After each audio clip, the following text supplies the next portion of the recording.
व्याख्याते माननीय प्रशांत देशमुख सर, आपले अध्यक्ष प्राध्यापक डॉक्टर नारायण आनंदी कारंजर जोड आणि त्यांचं भाषण म्हणजे त्यांच्या या पटकन सहज होण्याच्या वृत्तीतून आलेले हृदयचे सहजोद्गार, त्यात माणूस प्रेमाचं घट्ट आर्जव, जणू त्यांच्या अनेकविध अनुभवांच्या प्रगल्भ संचित. तेरी धूप से रोशन, तेरी हवा पे जिंदा, तू बाग मेरा, मैं तेरा परिंदा. हे अर्ज़ी दीवाने की जानूर सुहानी देखी, एक रोज वही मेरी शाम हो. कोई लंका है मधुशाला या कफन सिपाही वाला, ओढ़ेंगे हम जो भी तू चुने. ओ देश मेरे तेरी शान फिसल के कोई न है, तेरी धूल से बढ़ के कोई दिन. धूप से रोशन, तेरी हवा पे जिंदा, तू बाग मेरा, मैं तेरा परिंदा. आचल तेरा रहमा तिरंगे रंगा हो जा, आसमां से वो मेरा तिरंगा, जीने की इजाजत दे दे, हुक्म शाजत दे दे. मंजूर हमें जो भी तू चुने, जो लंका हो मधुशाला या कफन सिपाही वाला, ओढ़ेंगे हम जो भी तू चुने. ओ देश मेरे तेरी शान फिसल के कोई दनेया, तेरी धूल से बढ़ के, तेरी धूप से रोशन, तेरी हवा पे जिंदा, तू बागे मेरा, मैं तेरा परिंदा. कधी आनंदवनात जाऊन आमटे परिवारानं उभं केलेलं काठ्यातलं आनंदवन समजून घेत होते. आणि खऱ्या अर्थानं आनंदवनातल्या एका श्रमसंस्कार छावणीमध्ये असताना अहमदनगर जिल्ह्यात आशिया खंडातली सगळ्यात मोठी सामाजिक संस्था काम करते. ती संस्था कोणासाठी काम करते तर अनाथांसाठी करते. कोणासाठी करते तर खऱ्या अर्थानं ज्यांना या समाजामध्ये मायेचा आधार देणारं कोणी नाहीये त्या निराधारांसाठी करते. ती संस्था कोणासाठी काम करते तर खऱ्या अर्थाने HIV बाधित असणाऱ्यांसाठी काम करते. ती संस्था कोणासाठी काम करते तर व्यवसाय करणाऱ्या माता भगिनींसाठी काम करते. आणि मग या तरुणाच्या मनात प्रश्न निर्माण झाला की आशिया खंडातली ही सगळ्यात मोठी सामाजिक संस्था आणि ही संस्था चालवणारा तो अवलिया गिरीश भाऊ कुलकर्णी, ज्याला माणसातला देव म्हणून ओळखला जातो, तो नेमका कोण आहे, कसा आहे, समजून घेतलं पाहिजे. आणि मग या काठ्यातल्या आनंदवनातून श्रम संस्कार छावणीतून माघारी आल्यानंतर अहमदनगर जिल्ह्यातली ती स्नेहालय संस्था बघण्यासाठी आमचा हा तरुण खऱ्या अर्थानं एसटीनं बसून नगरच्या दिशेनं प्रवास करू लागला. नगरच्या दिशेनं प्रवास करत असताना एसटी मध्ये बाकड्यावरती गाडीमध्ये बसलेल्या व्यक्तीशी ते संवाद साधत होते की मला आज अहमदनगर जिल्ह्यातली स्नेहालय संस्था बघायची आहे, तिला समजून घ्यायचंय, तिचं सामाजिक काम समजून घ्यायचं आहे. आणि ती स्नेहालय संस्था उभी करणारे गिरीशभाऊ कुलकर्णी आणि त्यांच्या सगळ्या भारावींना मला ते स्नेहालयाचं काम पुढे नेणाऱ्या सगळ्या चळवळीला समजून घ्यायचं आहे. नगरच्या स्टँडवरती उतरल्यानंतर अहमदनगर जिल्ह्यातल्या नगरमध्ये असणाऱ्या MIDC परिसरातल्या रेणुका माते मंदिराच्या आसपास असणाऱ्या या स्नेहालय परिसरामध्ये हा तरुण ज्यावेळेस पोहोचला आणि पोहोचल्यानंतर ती स्नेहालय समजून घेऊ लागला, ती संस्था पाहू लागला. आणि पाहता पाहता त्या संस्थेचे संस्थापक 1989 साली खऱ्या अर्थानं डॉक्टर असताना, PhD असताना आणि एका कॉलेजमध्ये नव्हे तर खऱ्या असताना पुण्या विद्यापीठामध्ये प्राध्यापकाची नोकरी करत असताना एक सामाजिक चळवळीमध्ये झोकून देणारा कोण आवले आहे हे पाहण्यासाठी या तरुणाची बाबांनो मनाची कासावीस होऊ लागली, मन कासावीस होऊ लागलं. आणि शेवटी ती भेट झाली. त्या भेट झाल्याच्या नंतर दोघांच्या डोळ्यामध्ये आनंद अश्रू वाहू लागले. कारण श्रीगोंद्यापासूनचा प्रवास नगरपर्यंत ज्या बाकड्यावरती एसटी मध्ये ज्या व्यक्तीच्या बरोबर बसून केला होता ते साधं सरळ व्यक्तिमत्व, आणि ते व्यक्तिमत्व होतं ते म्हणजे कोण तर माणसातलं देव स्नेहालयाचे संस्थापक डॉक्टर गिरीशजी कुलकर्णी. मग अण्णा हजारे असतील, बाबा आमटे आणि आमटे परिवार असेल, आणि खऱ्या अर्थानं वेदाताई पाटकरांसारखे किंवा असंख्य सामाजिक कार्यकर्ते अण्णा हजारे सहित डॉक्टर गिरीशजी कुलकर्णी यांच्या सामाजिक कार्याचा वसा घेऊन या व्यक्तीनं अनंत भाऊ नावाच्या या व्यक्तीनं गिरीश भाऊ समोर आपल्या मनातली खतखत व्यक्त करून सांगितली आणि काहीतरी सामाजिक काम मला उभं करायचं आहे आणि त्यासाठी मला दिशा द्या. आणि मग गिरीश भाऊंनी सांगितलं स्नेहालय समजून घ्या, स्नेहालयाची चळवळ समजून घ्या. आणि समजून घेता घेता घेता घेता एक दिवशी पहाटे गिरीश भाऊंचा फोन येतो की आपल्याला मुंबईला जायचंय. मुंबईला जातात एका कुलकर्णी दाम्पत्याकडून एक वाडा बक्षीस पत्र मिळतो आणि सुरू होते खऱ्या अर्थानं विद्यार्थी सहाय्यक समिती, बाबा आमटे विद्यार्थी सहाय्यक समिती. हा प्रवास सांगणं सोपं आहे, प्रवास मांडणं सोपं आहे, पण खऱ्या अर्थाने एखादा विचार कृतीत उतरवत असताना किती अवघड असतं ते. बाबांना एखादा प्रवास पूर्ण केल्यानंतर जो करतो त्याला आणि त्या प्रवासात ज्याचे साथीदार असतात त्यांना माहिती असतं. वाडा मिळाला, परंतु पोरं आणायची कुठून, सांभाळायची कशी, त्यांसाठी लागणारं जे काही असेल ते आणायचं कसं, त्यांचं शिक्षण कसं सांभाळायचं, त्यांचं दररोजचं 3 वेळचं जेवण कसं करायचं, असे अनेक प्रश्न तरुणांसमोर उभे होते. पण हा तरुण हतबल झाला नाही. गिरीश भाऊंची शाबासकीची थाप, श्रीगोंद्याकरांची अखंड मिळणारी साथ, श्रीगोंद्याकरांनी दिलेली साथ. आणि बघता बघता निंबीच्या पठारावरती एका कुऱ्हाडे नावाच्या व्यक्तीनं, कुऱ्हाडे नावाच्या मुलानं पारधी समाजासाठी केलेली शाळा बंद पडली आणि तिथली पोरं खऱ्या अर्थानं एक आसरा शोधू लागली. आणि त्या पोरांना घेऊन त्या कुलकर्णी वाड्यामध्ये बाबा आमचे विद्यार्थी सहाय्यक समितीचा प्रवास सुरू झाला.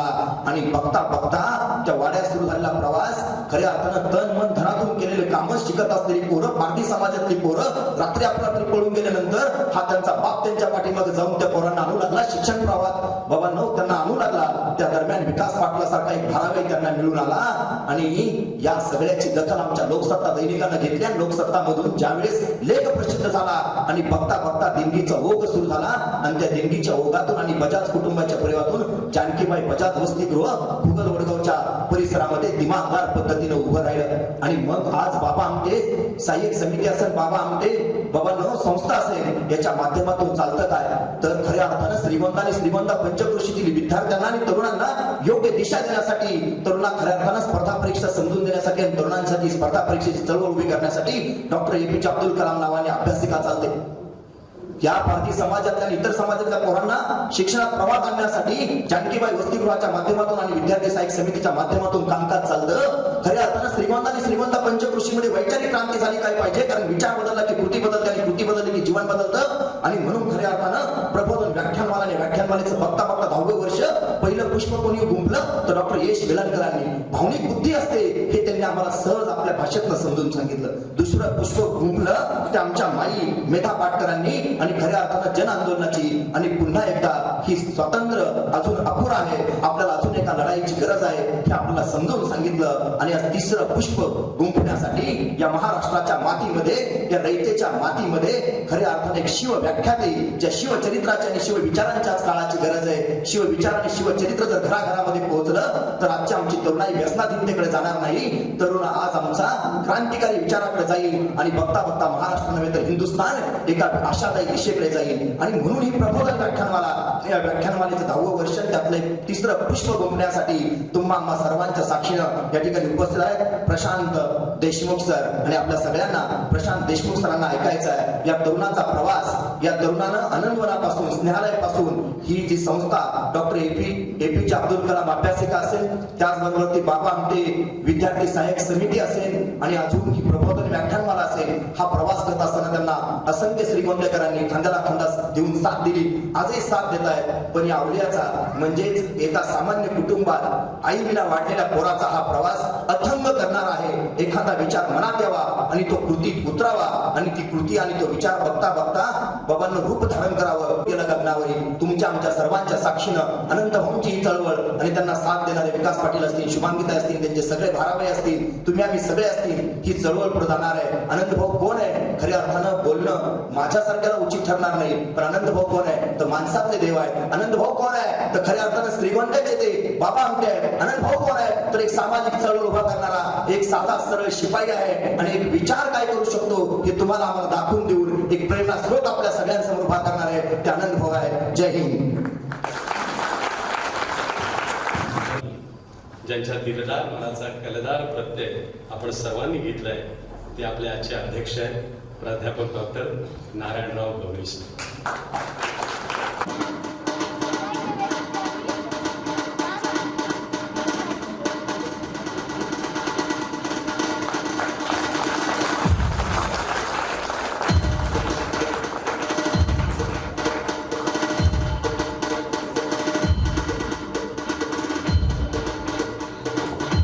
धन्यवाद माननीय सतीश बोराशे.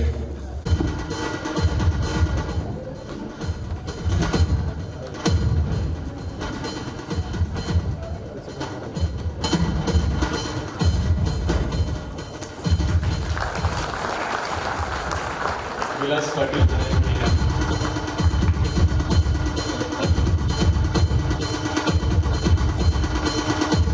प्राध्यापक केशव मोढवे सर, व्याख्याते विराजमान झालेले आहेत. त्यांचा जरी निवेदकांनी सांगितलेलं असलं विस्तृत परिचय, तरी मी वक्ता आणि श्रोता यांच्यामध्ये फारसा अंतर होऊ नये याच्यासाठी सरांचा अल्पसा परिचय मी माझ्या शब्दात करून देतो. माननीय प्रशांत शांताराम देशमुख सर यांचा जन्म रत्नागिरी जिल्ह्यातील खालापूर तालुक्यातील हातनोली सारख्या छोट्याशा खेडेगावात झाला. खरं तर प्रतिभा असेल, जिद्द असेल, चिकाटी असेल तर खेडेगावात राहूनही आपल्याला आपल्या प्रतिभेचा प्रकाश सर्वदूर पसरवता येतो. याच्या न्यायाने सरांचं बालपणीचं शिक्षण त्यांच्या खेडेगावात झालं आणि याच ठिकाणी त्यांच्यामधील वक्तृत्व कलेचं स्फुल्लिंग त्या ठिकाणी पेटवलं गेलं.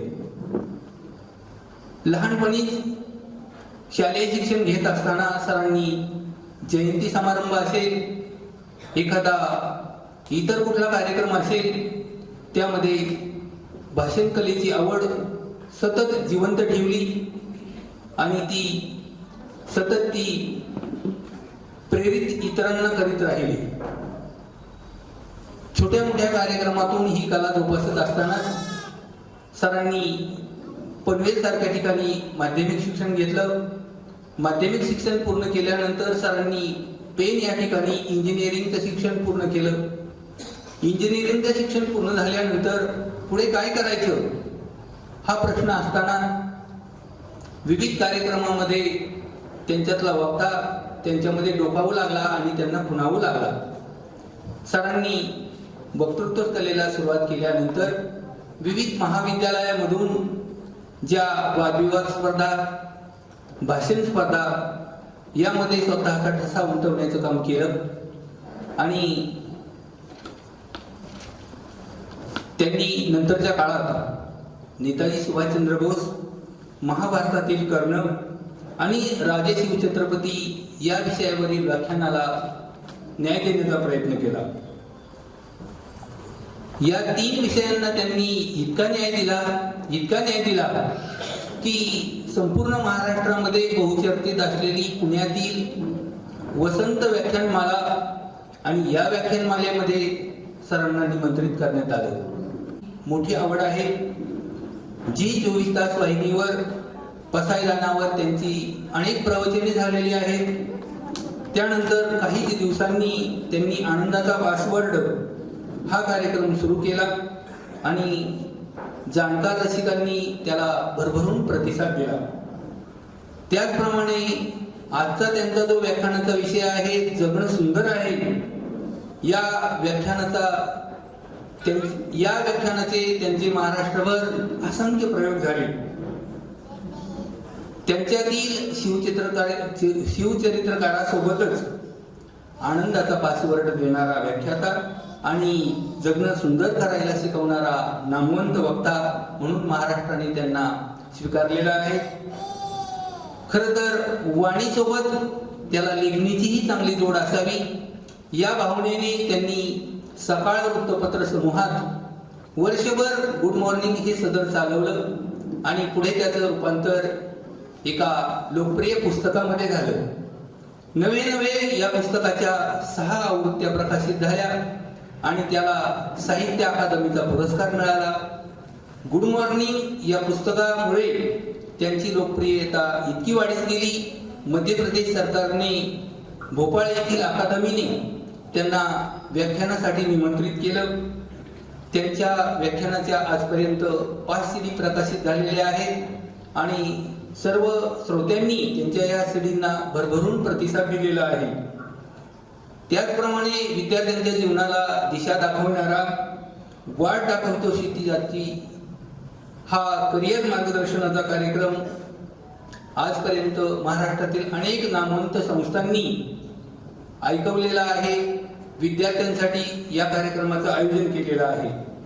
खरं तर छोट्या पडद्यावरील एबीपी माझावर असा राजा होणे नाही, त्याचप्रमाणे न्यूज 18 लोकमतवरील विजय उंबरखिंडीचा आणि जी टॉकीजवरील शिव कल्याण राजा, तसेच कलर्स मराठी वाहिनीवरील नवरा असावा तर असा, यासारखे असंख्य कार्यक्रम प्रेक्षकांना भावलेले आहेत. मी सर आपल्याला असं आपल्यामध्ये पाहतोय की उभा महाराष्ट्र शब्द प्रज्वर असणारे प्राचार्य शिवाजीराव भोसले आणि प्राचार्य राम शेवाळकर यांच्यानंतर जी पोकळी निर्माण झालेली आहे, ती पोकळी भरण्याचं काम आपल्या रूपाने पूर्ण होणार आहे, अशा प्रकारची ग्वाही मी या ठिकाणी श्रीगोंदेवासियांच्या वतीने देतो. मी महामानव बाबा आमटी संस्थेच्या वतीने आपणा सर्वांच्या वतीने आपलं पुनश्च एकदा मनापासून स्वागत करतो.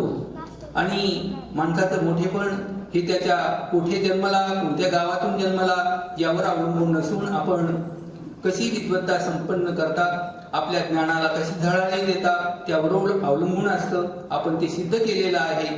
मी या ठिकाणी आपल्याला वंदन करतो आणि या ठिकाणी जे परिचय पुष्पाचं काम माझ्याकडे आलेलं होतं त्याला मी पूर्णविराम देतो. हा फक्त थोडासा क्रॉस केला म्हणजे मला एकदम डोळ्यावर नाही येणार, श्रोते दिसतील. हां, म्हणजे तुम्हाला तुमचं पण काम झालं पाहिजे. आणि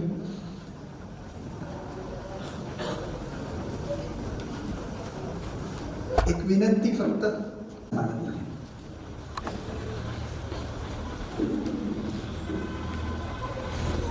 श्रीगोंद्याची माती माझ्यासाठी यशोशिखर गाठण्यासाठी मला फलदायी आहे, आशीर्वाद देणारी आहे. हे मी श्रीगोंद्यात आलं म्हणून बोलत नाही. त्याच्या पाठीमागची माझी भावना काय आहे हे मी व्याख्यानाच्या शेवटी आभार मानताना सांगेन. आणि आता माझा ज्यांनी परिचय खूप सुंदर करून दिला, फक्त त्यातल्या 2 गोष्टी मी नम्रपणे कबूल करतो. म्हणजे मला कसं असतं,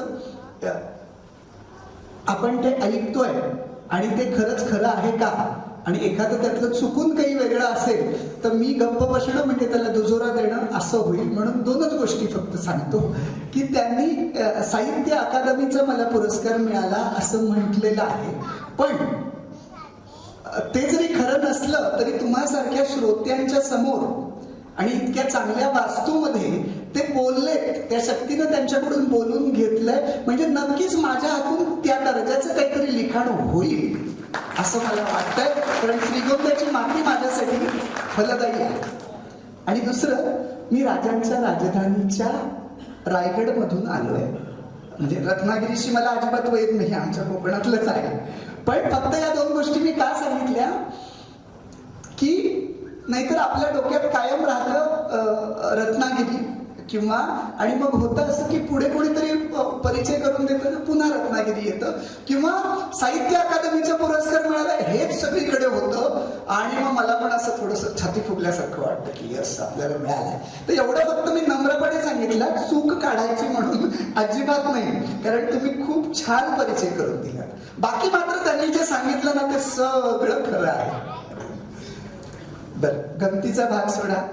पण आणि मला, मी जसं शेवटी श्रीगोंद्याची माझ्यापेक्षा मनानं मोठी असणारी माणसं तुमच्या श्रोत्यांमध्ये बसलीत, हे मी परत बोलायचं म्हणून बोलत नाही बरं का. कारण माणसांच्या मनाचं मोठेपण कुठे दिसतं, अहो माईकवर अनाऊन्स नाही केलं तरी माणसं व्यासपीठ शोधत असतात. आणि तुमच्याकडे अशी माणसं बसलीत की माईकवरून त्यांना सांगितलं व्यासपीठावर या तरी ते नको म्हणतायत. हे मनाचं मोठेपण आहे. आणि अशी मोठी मोठी माणसं श्रोत्यांमध्ये बसलेली आहेत. माझं वयही कमी आहे, त्यामुळे मी तुम्हाला असं काही जगणं सुंदर करण्याचे सल्ले देईल असं नाही. पण मला जे काही जीवन समजलंय, मी जे काही थोडंफार चिंतन केलेलं आहे, त्याबद्दलचे काही चांगल्या गोष्टी, चांगले विचार तेवढं मी मांडण्याचा प्रयत्न करीन. पण मला असं कायम वाटतं बरं का, की सल्ला उपदेश कितीही चांगला असला तरी सुद्धा तो सल्ला वापरताना आजूबाजूची परिस्थिती कशी आहे त्या परिस्थितीवर त्या सल्ल्याचं महत्व अवलंबून आहे. तुम्ही म्हणाल कोड्यात काय बोलतात, थेट सांगा की. मी एक सुरुवातीला छोटं उदाहरण सांगतो. तुमच्या चेहऱ्यावरचं हास्य बघून मला तुमच्याशी अधिक जवळीकता साधता येईल. ते उदाहरण मला खूप आवडतं आणि माझ्या या व्याख्यानाच्या सुरुवातीला मी ते सांगतो. त्याचं कारण आहे, उदाहरण असं आहे, एक छोटा मुलगा असतो, पहिली दुसरीतला बरं का. त्याच्या आईला असं वाटत असतं की आपल्या मुलानं केवळ फक्त पुस्तकी शिक्षण घेऊ नये, त्यांना अशी जिवंत माणसं वाचली पाहिजेत. असं फार कमी आयांना वाटतं बरं का, पण त्या आईला वाटत असतं त्याला मार्क 2 कमी पडले तरी चालते, पण समाज त्याला वाचता आला पाहिजे. मग त्याच्यासाठी काय करता येईल, तर त्याच्या आईचं म्हणणं आहे समाज वाचायचा तर त्याची सुरक्षितता थोडी बाजूला काढून त्याला समाजात सोडलं पाहिजे. तटस्थ राहून तो बरोबर चालतोय की नाही ते बघायचं, पण समाजाला तो भिडला पाहिजे. त्याला मामाच्या गावाला जायचं असतं. आई त्याला म्हणते, बघ बाळा, उद्या मला एक काम आहे, मी काही तुझ्या बरोबर मामाच्या गावाला येत नाही. लहान पहिली दुसरीतला मुलगा, मी तुला एसटीत चढवते, 5वा स्टॉप मामाचं गाव आहे, जाशील एकटा. मुलगा चुणचुणीत. आईला म्हणतो, आई फिकीरच करू नको, बिनधास्त राहा, मी जाऊन येतो बरोबर, चिंताच करू नको. आई त्याला रात्री काही शिष्टाचाराचे नियम सांगते. आई त्याला असं सांगते, बाळा, एसटीतून तू प्रवास करत असशील तेव्हा समजा तू जिथे कुठे बसलास तिथे तुझ्या कडेला एखादी वृद्ध व्यक्ती जर येऊन उभी राहिली तर तू जिथे कुठे बसलास तिथनं उठायचं आणि त्या व्यक्तीला जागा द्यायची. ऐकशील माझं? मुलगा चुणचुणीत नम्र. आईला म्हटलं, चिंताच करू नको, मी तुझ्या शब्दाच्या अजिबात बाहेर नाही. आई त्याला दुसऱ्या दिवशी एसटीत चढवते, एसटी जाते, हा मामाच्या गावाला 2 दिवस राहतो, परत येतो बरं का. आत्ता मात्र त्याचा जो उत्साह असतो ना, आपल्या बघा समाजात उत्साही माणसं असतात, त्यांचा उत्साह आणि तो अचानक कमी झाला तर आपल्याला चुकल्यासारखं वाटतं. आई त्याला विचारते, काय रे असा चेहरा का बदलाय? काहीच बोले ना बरं का. आई म्हणते, मामा काही बोलला का? तर म्हणे नाही. मामी काही बोलली का? तर म्हणे नाही. आई म्हणते, मामाची मुलगी काही बोलली का? तर गालात खुदकन हसतो आणि म्हणतो, हा, तिची काय ताप लागली मला बोलायची? अरे मग तुला कोणीच काही बोललं नाही, मी असा चेहरा पाडून काय बसलास? काय झालं?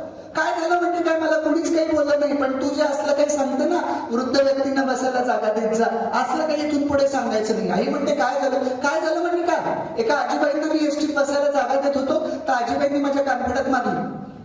आईला काही कळेना यानं काय घोळ केलाय. आई म्हणते, मला नक्की सांग बरं काय झालं. हा आईला म्हणतो, आई हे बघ, तू मला एसटीत चढवलंस, मी तुला खिडकीतनं टाटाही केला, एसटी निघाली आमची बरं काय. एसटीत ना भरपूर गर्दी होती, बसायला कुठं जागाच नाही. मग मी आपल्या एका बाकड्याच्या कडेला असं उभा राहिलो, त्या बाकड्यावर ना 3 माणसं बसली होती, एक आजोबा आणि अजून 2 माणसं त्यांच्या कडेला होती.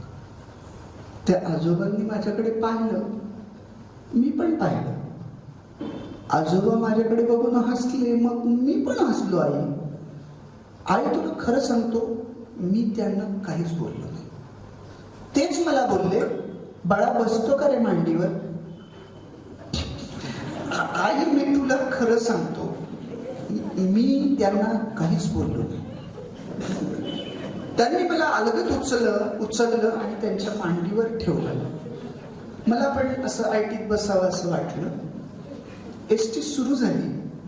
पुढच्या स्टॉपला एसटीतनं काही माणसं खाली उतरली, काही माणसं एसटीत चढली. एक आजीबाई एसटीत चढली. त्या अशा हळूहळू गर्दी सरकत सरकत त्यांना माझ्याकडे येऊन उभ्या राहिल्या. त्यांनी माझ्याकडे पाहिलं, मी पण पाहिलं, त्या हसल्या, मी पण हसलो. तेव्हा मला तुझा रात्रीचा सल्ला आठवला.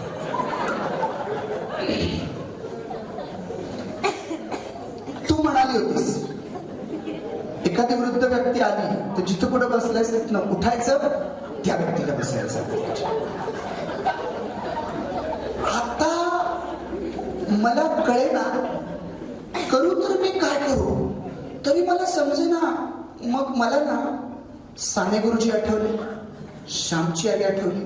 श्यामला नाही का आईनं सांगितलेलं असतं, बाळा काही झालं तरी चोरी करायची नाही.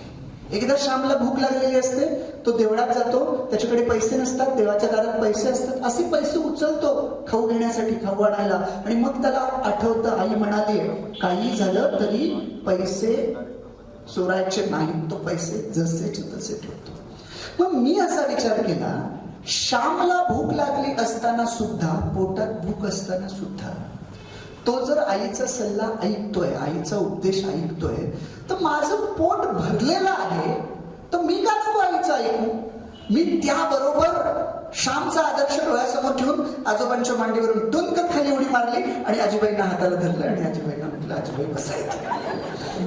तर आजीबाईंनी, तुला आई सांगतो, सुरुवातीला माझ्याकडे लक्षच दिलं नाही. मग मी जसं हाताला धरून ओढायला लागलो तेव्हा मग त्यांनी माझ्या कानफडात मारली, आई माझं काही चुकलं का ग? म्हणजे हे उदाहरण मी सुरुवातीला अशासाठी सांगितलं की जगातल्या कोणालाही जरी विचारलं की वृद्ध व्यक्तीला बसायला जागा द्या, हा सल्ला, आईचा सल्ला चुकीचा आहे का? जगात कोणालाही विचारा, कोणीच चुकीचा म्हणणार नाही. चुकीचं काय होतं? तो मुलगा वयानं लहान असल्यामुळे आजूबाजूची परिस्थिती कशी आहे याचं भान त्या मुलाला नव्हतं. मग तुम्ही म्हणाल याचा व्याख्यानाशी काय संबंध? सांगतो, संबंध आहे. जगणं सुंदर करण्याचे काही उपाय मी तुम्हाला सांगणार आहे. समाजात गेल्यानंतर वापरणारे तुम्ही आहात, पण आजूबाजूची परिस्थिती कशी आहे याचं भान मात्र तुम्ही ठेवायचंय. रायगडवरून आलेले प्रशांत देशमुख जबाबदार नसणार आहे, एवढंच मला सांगायचंय. आणि या जगणं सुंदर आहे या विषयाची सुरुवात आपण मंगेश पाडगावकरांच्या एका कवितेनं करूया. कविता अशी आहे, माझ्या प्रेमा जगणं सुंदर आहे, डोळे भरून बघणं सुंदर आहे, तिची हात तळ्यावरून येते, वाऱ्याच्या मळ्यावरून येते, थरारून ऐकणं सुंदर आहे. माझ्या प्रेमा जगणं सुंदर आहे, डोळे भरून बघणं सुंदर आहे. मातीच्या ओल्या ओल्या वासात, वाऱ्याच्या खोल खोल श्वासात झाडाचं भिजणं सुंदर आहे. माझ्या प्रेमा जगणं सुंदर आहे, डोळे भरून बघणं सुंदर आहे. आणि शेवटचं कडवं आध्यात्मिकतेच्या एका वेगळ्या उंचीवर पाडगावकरांनी नेऊन ठेवलंय. पाडगावकर म्हणतात, फुलांचे वास विरून जातात, फुलांचे वास विरून जातात, दिलेले श्वास सरून जातात, असण्या इतकंच नसणंही सुंदर आहे. माझ्या प्रेमा जगणं सुंदर आहे, डोळे भरून बघणं सुंदर आहे. मंडळी, असण्या इतकंच नसणं केव्हा सुंदर असेल हो? ज्यावेळी आपण जीवन जगत असतो तेव्हा आपण आपल्या असण्याला जर अर्थ प्राप्त करून दिला.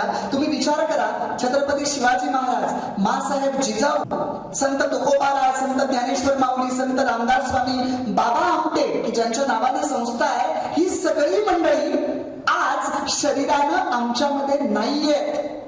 ते जेव्हा अस्तित्वात होते तेव्हाही त्यांचं जगणं सुंदर होतं, आणि आज जरी ते आमच्यामध्ये नसले तरी त्यांचं नसणंही तितकंच सुंदर आहे. का? तर जेव्हा त्यांचं असणं होतं तेव्हा त्या असण्याला त्यांनी स्वतःच्या कार्यकर्तृत्वानं असा काही साथ आणि शृंगार चढवून दिला होता की त्यांचं नसणंही तितकंच सुंदर झालेलं आहे. म्हणजे तुम्ही कदाचित असं म्हणाल, हे युगपुरुष आहेत, अशी माणसं शतकानुशतकानंतर जन्माला येतात, आम्ही तर सामान्य माणसं आहोत, आम्ही कसं काय इतरांचं जगणं सुंदर करणार? मंडळी, मी तुम्हाला सांगू, जगणं सुंदर करण्यासाठी तुम्ही फार श्रीमंत असावे लागत नाही.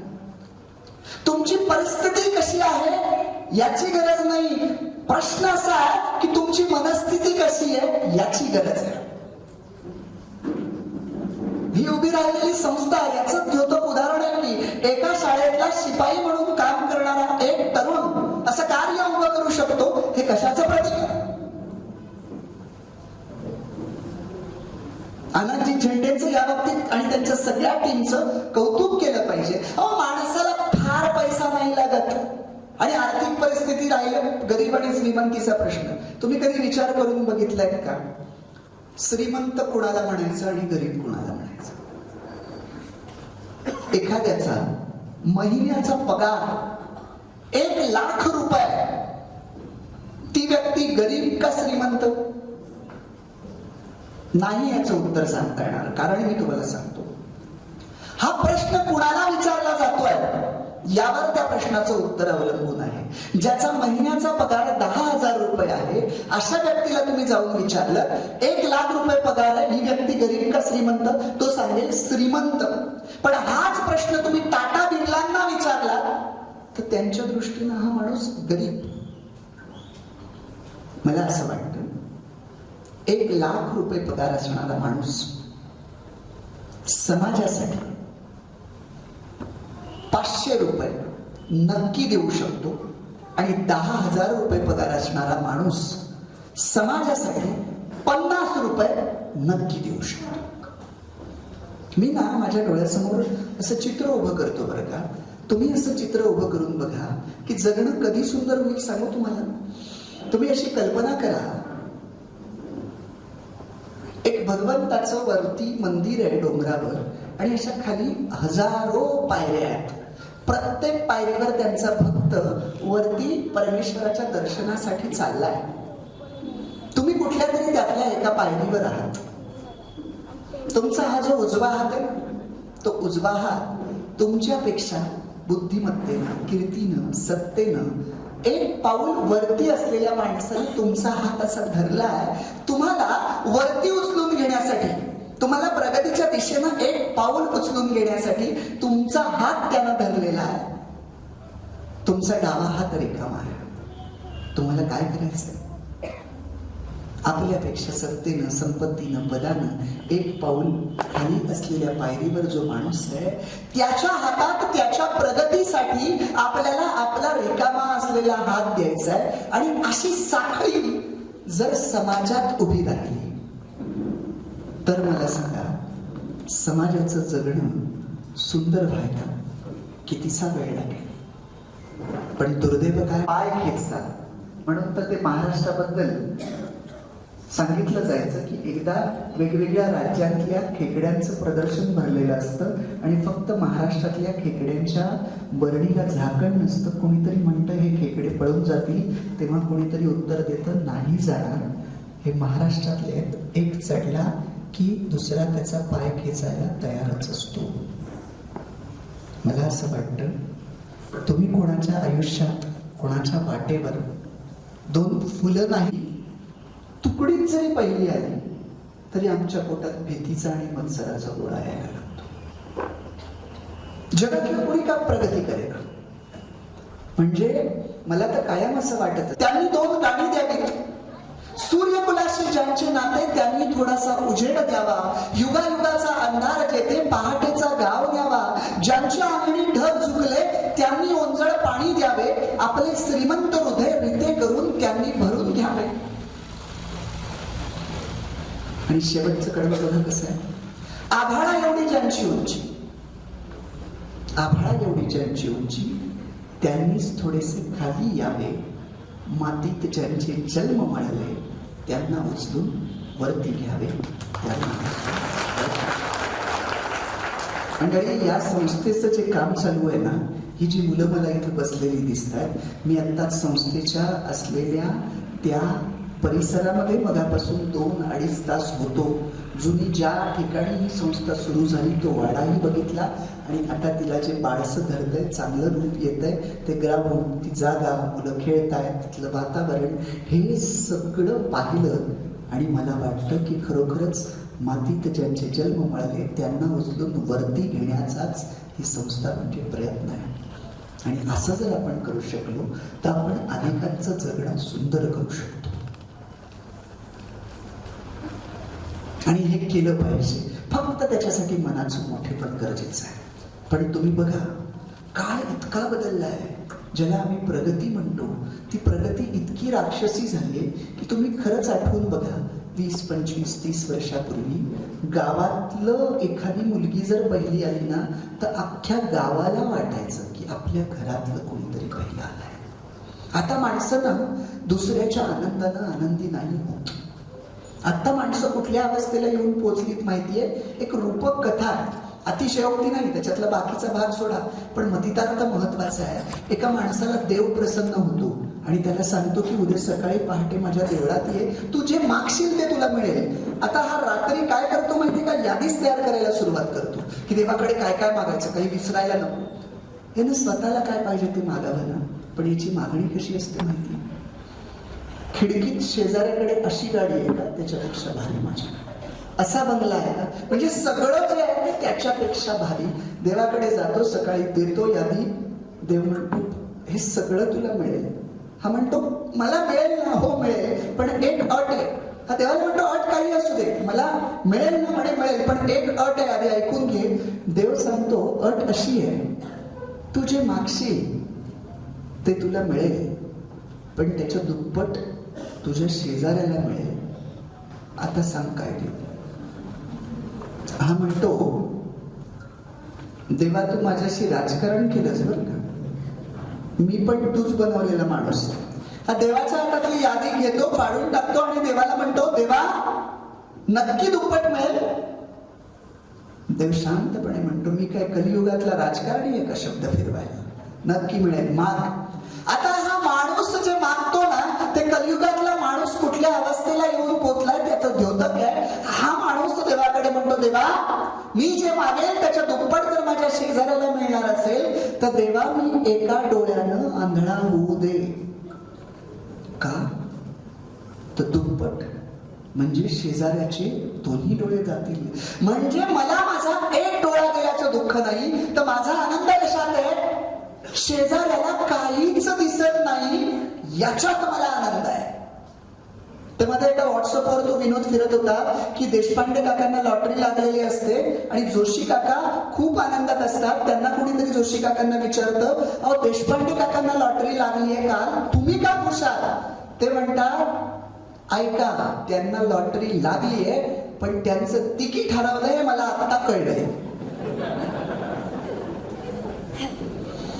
म्हणजे माणसाचा आनंद हा दुसऱ्याच्या आनंदावर नाही दुसऱ्याच्या दुःखावर अवलंबून राहायला लागलाय आणि म्हणून माणसाचं जगणं कुरूप झालंय. मला असं वाटतं जगणं जर सुंदर करायचं असेल तर पहिला उपाय दुसऱ्याच्या आनंदात आनंद मानता आला पाहिजे. याचा अर्थ स्वतः प्रगती करायची नाही असा नाही, स्वतः खूप प्रयत्न करायचे.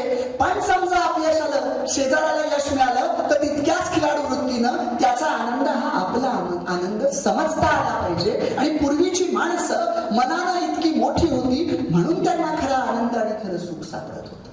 आपण आज काय करतोय बघा, म्हणजे मी माझ्या मनाशी खूप अगदी प्रामाणिकपणे प्रश्न विचारून बघितला की माझ्याकडे प्रचंड पैसा आला आणि विज्ञानाची सगळी साधनं जर हात जोडून माझ्या समोर उभी राहिली तर माझं जगणं सुंदर होईल का, तर मी सुखी होईल का?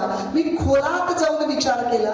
मला तुम्हाला सांगतो हृदयावर हात ठेवून मला एकच सत्य उत्तर सापडलं. पैसा आणि ही साधनं गरजेपुरतं आवश्यक आहेत.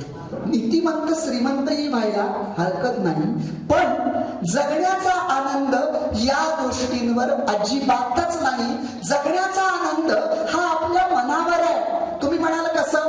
मी तुम्हाला सांगतो बघा, आता इथं तुम्ही मी पिढी अशा पिढीतली आहोत की ज्यांनी अगोदरचा काळ पण पाहिलाय आणि ही साधनं आल्यानंतरचा काळ पण पाहिलाय. आणि तुम्ही जर आता आताची पिढी आहे त्यांनी फक्त हाच काळ पाहिलाय, त्यांना तुलना नाही करता येणार. पण तुम्ही आणि मी तुलना करू शकतो की खरंच कुठल्या काळात आनंद मिळत होता. तुम्ही आठवून बघा बरं, एकच दूरदर्शन नावाचं चॅनल होतं, आठवत आहे? दूरदर्शन नावाचं चॅनल असायचं, रिमोट नाही, काही नाही. त्या टीव्हीला असं ब्लॅक अँड व्हाईट टीव्ही, छोटीशीच अशी झडप असायची. रिमोटवरून बसून बटन पण नाही दाबता यायचं. दूरदर्शन नंतर दुसरं चॅनल आलं, तेव्हा जर आपल्याला चॅनल बदलायचं तर असं ते खाटकन करावं लागायचं, तर चॅनल बदललं जायचं. पण त्या काळात जो आपण आनंद घेतलाय, किती दर्जेदार मालिका असायच्या, आठवून बघा बरं. आजही आपल्याला आठवतात. गोट्या नावाची मालिका होती, लाईफ मेंबर, परमवीर, 100. आज तुम्ही बघा बरं, 4 दिवस एकटेच तुम्ही शेजारच्या घरात टीव्ही बघायला जा, 5व्या दिवशी तो टीव्ही बिघडलाय म्हणून सांगेल. हा, कधी अडचण नाही वाटली. एवढं अख्खं गाव एका घरी टीव्ही बघायचं. शनिवारी एक चित्रपट लागायचा, रविवारी एक चित्रपट लागायचा, एक मराठी असायचा, एक हिंदी असायचा. किती आनंदाने आपण बघायचो. साप्ताहिकी लागायची, साप्ताहिकी. आपण कॅलेंडर घेऊन लिहायचो, अमुक अमुक दिवशी अमुक बघायचं. आता फोन आल्यावर 5 मिनिटानंतर आपण काय बघणार होतो याचं आपल्याला माहित नसतं. तेव्हा आपण ठरवायचो, कारण आपल्याला तेच बघता यायचं. आणि लाईट गेली तर जो झालेला गेलेला भाग आहे तो युट्यूब नाही, फेसबुक नाही, व्हॉट्सअप नाही, कुठं बघण्याचा काही संधीच नाही. गेला की तो गेला. त्यामुळे एका गावात लाईट गेली तर तिथली माणसं दुसऱ्या गावात टीव्ही बघायला जायची आणि आनंद घ्यायची. किती आनंद असायचा. चित्रगीत आणि छायागीत म्हणजे गाण्याचा कार्यक्रम. आता जर तुम्ही मुलांना लागलं, अशी गाणी बघायला तुम्ही जायचे, त्यांना विश्वास वाटणार नाही, कारण आता आपण गाणी कुठं पण ऐकतो, कुठेही ऐकतो. टीव्हीला मुंग्या यायच्या, आठवतं का बघा. आताच्या मुलांना तुम्ही जर मुंग्या म्हटलं तर त्यांना टीव्हीला मुंग्या येणं हा प्रकारच माहिती नाही. त्यांना फक्त गोडावरच्या मुंग्या माहिती असते. मग त्या मुंग्या आल्या की आपलं ठरलेलं असायचं, पहिलं जाऊन आपण असं, मग एक बुक्का लागो की भूत बातों से नहीं मानते असं म्हणून मग जोरात बुक्का मारायची की ती टीव्ही चालू व्हायची. आणि नाहीच चालू झाली तर मग तो एक कार्यक्रम असायचा. घराच्या आड्यावर चढवून एकाला आड्यावर चढवायचं, एकानं खाली राहायचं. त्यानं काठी हातात घेऊन तो सगळा योगासन प्राणायाम सगळा करायचा. चित्र आलं की हा खालून ओरडणार, चित्र आलंय, त्याला ऐकायला जाणार नाही. परत चित्र जायचं आणि मुंग्या यायचा. तो बाहेर यायचा आणि म्हणायचा, अरे कधीपासून तुला सांगतोय चित्र आलं होतं. मग तो वर्ण म्हणतो, मग सांगितलं का नाही. म्हणतो सांगतो, तुलाच ऐकायला जात नाही, फिरव आता इकडे परत. मग असला कार्यक्रम केला की कुठंतरी सोमती बसायची आणि टीव्ही सुरू व्हायची. हे सगळं आपण अख्ख्या बघा मालिका, त्या काळच्या मालिकाही आपला संयम वाढवायच्या. आज सोमवारी मालिका लागली तर दुसरी मालिका मंगळवारी नसायची, ती दुसऱ्या सोमवारी असायची. 8 दिवस आपण थांबायचो. संयम आहे हा. आत्ताच्या पिढीला आपण म्हणतो संयम का नाही, त्याचीही कारणं ही आहेत. 8 दिवस आपण थांबायचो. बरं, अख्ख्या मालिकेत मध्ये मध्ये जाहिरातींची लुडबुड अजिबात नसायची. आता आम्ही जाहिरातीत मालिका बघतोय का मालिकेत जाहिरात बघतोय काहीच कळत नाही. जाहिराती तरी किती दर्जेदार असायच्या बघा.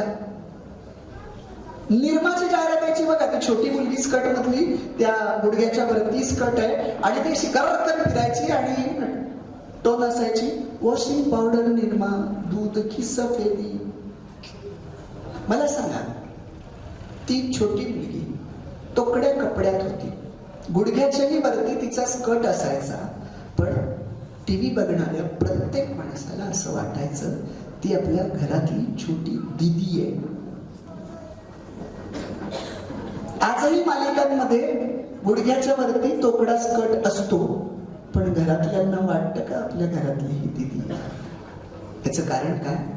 याचं कारण त्यावेळेस मालिका बघताना त्या घेतलेल्या मुलीचं वय लक्षात घेतलं जायचं. आता प्रोफेशन आणि व्यावसायिक दृष्ट्या वयोमानानुसार माणसं निवडली जातात, पण ती समृद्धता आम्ही ती अनुभवली. आठवड्याला एक पिक्चर बघतानाही आम्ही तितका आनंद घेतला. आज तितका आनंद आपण रोज असे चित्रपट पाहू शकतो तरी नसतो, कारण घराघरामध्ये भांडणं चालली, वडिलांना बातम्या ऐकायच्या असतात, आईला मालिका बघायची असते, मुलाला WWF बघायचं असतं. आणि हे आमच्या डोक्यावर इतकं साम्राज्य आहे ना, म्हणजे कोरोनाची भीती खरंच आहे का फक्त टीव्ही बघणाऱ्यांना आहे, हा संशोधनाचा विषय होऊन बसला. इतक्या सगळ्याच गोष्टी बदल होत गेल्या. मग मी मुद्दा हा सांगत होतो की त्यावेळेस साधनं अपुरी असताना सुद्धा आपण जीवनाचा आनंद घेतला. आपल्या मित्राला आपण शोधायला गेलो तर मोबाईल नव्हता, तो कुठे आहे शोध घेण्यासाठी. त्याच्या घरी जायचो, आई सांगायची इथे गेला असेल. 4 मित्रांची घरं आपण धुंडाळायचो, त्याचा शोध लावायचो. असे 8, 10, 11 मुलं तयार करायची शोधून आणि मग क्रिकेट खेळायला जायचं ग्राउंडवर. तो आनंदही आपण घेतलाय. आणि आता व्हॉट्सअपवर ग्रुपवर एक मेसेज टाकला की ग्राउंडवर मुलं, हल्ली ग्राउंडवर जातच नाही याच्यामुळे मुलं, ही गोष्ट निराळी. पण तुम्ही खरं सांगा, त्या काळात साधनं आणि पैसा कमी असताना सुद्धा आमचं जीवन आनंदी होतं, जगणं सुंदर होतं. आज ती सुंदरता, ती समृद्धता, ती निष्ठा, ती एकनिष्ठा, एकाग्रता, हे सगळं कमी होत चाललंय. त्यामुळे इथे जी वृद्ध मंडळी आहेत ना, त्यांना मी जे बोलतोय त्यांना हे जाणवेल की अरे हे खरंच किती कमी झालंय. आणि सुख आणि जगणं त्या सगळ्या काळात होतं. हे आम्हाला पिढीला सांगता आलं पाहिजे. याच्यासाठी मी तुम्हाला आवर्जून सांगेन, तुमच्या मुलांचं जगणं सुंदर करायचं असेल तर तुम्ही त्यांना वर्षातनं एकदा का होईना गावाकडे न्या. ग्रामीण जीवनशैली त्यांना दाखवा, त्यांना बघू द्या, तिथले प्राणी बघू द्या, तिथली तळी बघू द्या. तुम्ही तुमच्या काळामध्ये म्हशीवर बसून कसं म्हशी धुतल्या असतील, म्हशीवर बसला असाल, कसं पुढे गेला असाल, आंबे, चिंचा, बोर हे सगळे कसं पाडले असतील, कसे फिरला असाल, डोंगर भटकला असाल, हे सगळं त्यांना कळू द्या. झाडावरचा पेरू दगड मारून पाडला असेल, तो खाण्यात किती मजा असते. करवंद त्या पानात घेऊन त्याचा चीक लागतो हाताला आणि ती करवंद आपण खातो, त्याच्यात किती मजा असते. हे सगळं जे तुम्ही अनुभवलंय ते त्यांना अनुभवू द्या. कारण ग्रामीण जीवनशैली त्यांचं जगणं समृद्ध करेल. त्याला फक्त स्पर्धक बनवणार नाही, त्याला हे पटवून देईल की हे जग स्पर्धेचं आहे, हे वाक्य खोटं आहे, हे जग सहकार्याचं आहे. ग्रामीण जीवनामध्ये आजही माणसं सहकार्य करतात. त्यांची घराचे दरवाजे उघडे असतात. त्यांच्याकडे रात्री अपरात्री कुणीही गेलं तरी ते मनाच्या मोठेपणानं मदत करायला मोकळे असतात. हे सगळं त्याला ग्रामीण जीवनशैलीत बघू द्या. त्याला पटेल की हे जग स्पर्धेचं नाही, हे जग सहकार्याचं आहे. आणि जेव्हा त्याला पटेल की हे जग सहकार्याचं आहे, तो त्यावेळेस स्वतः बरोबर आपल्या सोबत असणाऱ्या माणसांचीही प्रगती करण्याचा विचार करेल. एकट्यानं 1000 पावलं चालण्यापेक्षा 1000 माणसांनी एक पाऊल जरी उचललं तरी समाजाची प्रगती अधिक चांगल्या पद्धतीने होऊ शकेल. हे आम्हाला आमच्या मुलांसाठी करता आलं पाहिजे.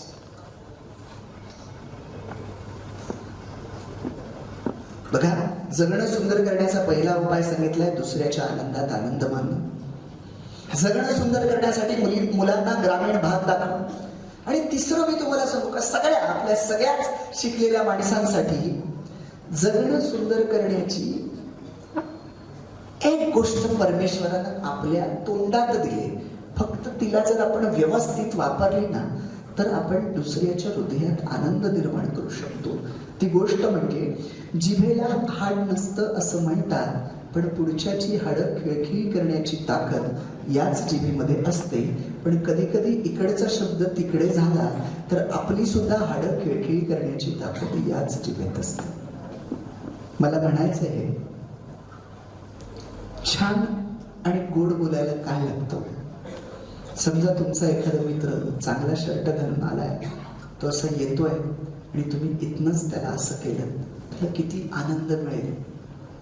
तो मनातनं असं म्हणेल की हा खडूसाच माझं कौतुक कसं करतोय. पण त्याला परत वाटून जाईल माणसाचं मन परिवर्तनशील आहे, बदलला असेल, किती आनंदी येतो. आता त्याला त्याच आनंदात ठेवायचं ना. पण तुम्ही काय करता माहितीये, शब्दाच्या टप्प्यात आलं ना की त्याला असं म्हणता. इथपर्यंत तो खुश होता. आता शब्दाच्या टप्प्यात आल्यावर आपलं वाक्य असतं, शर्टच छान आहे. म्हणजे आतला माणूस नाही.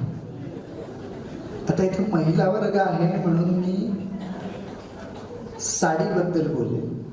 आणि मला आठवलं, तुम्हाला सांगतो, बघा पटते का, तुम्हाला पण पटेल. संयमाचं नोबेल पारितोषिक कोणाला दिलं पाहिजे माहिती? साडीच्या दुकानामध्ये जो पोरगा असतो ना, जो साड्या दाखवत असतो, पटलं तो काय त्यांना हसतायत म्हणजे काय खोटं. कारण ना तो मी कार्यक्रम बघितल्यावर का, तो माझं लग्न झालं त्यामुळे मला माहिती आहे आणि समस्त नवरा वर्ग माझ्याशी सहमत होईल की तो कार्यक्रम असा असतो ना की तो मुलगा तो त्याला बरोबर माहिती असतं, त्यांनी एवढी गिरायकं बघितलेली असतात, त्या ताई आल्याबरोबर त्यांना सूट होईल अशी साडी त्यांना दाखवलेली असते. ताईंचं लक्ष त्या साडीकडे नसतं, ताईंचं लक्ष शेजारची त्यांची मैत्रीण कुठली साडी घेते तिच्याकडे असतं. तो मुलगा सांगतो, ताई याचं काठपदर चांगला आहे, तुम्हाला छान दिसेल. ताई म्हणतात नाही ती दुसरी द्या. तो परत म्हणतो ह्याचा पण कलर तुम्हाला सूट होणार आहे, आता नवीन डिझाईन मध्ये आलाय, तुम्हाला बघा आहे. ताई म्हणतात नाही ती तिसरी द्या. त्या मुलाच्या इतक्या अनुभवानं 2 मिनिटात लक्षात येतं हे प्रकरण हाताबाहेरचं. मग तो काय भूमिका घेतो, ही काढली सगळं दाखवतो. 2 तास जातात सगळे. शेवटी ताई साडी पसंत करतात. कुठली माहिती बघा, मी खोटं बोलत नाही, उत्तर मला काही जबाबदारी म्हणजे मी बोलतच नाही. आणि एकच जण नाही बोलला बरं का, एका सुद्धा कशी 4-5 जणांची उत्तर आली.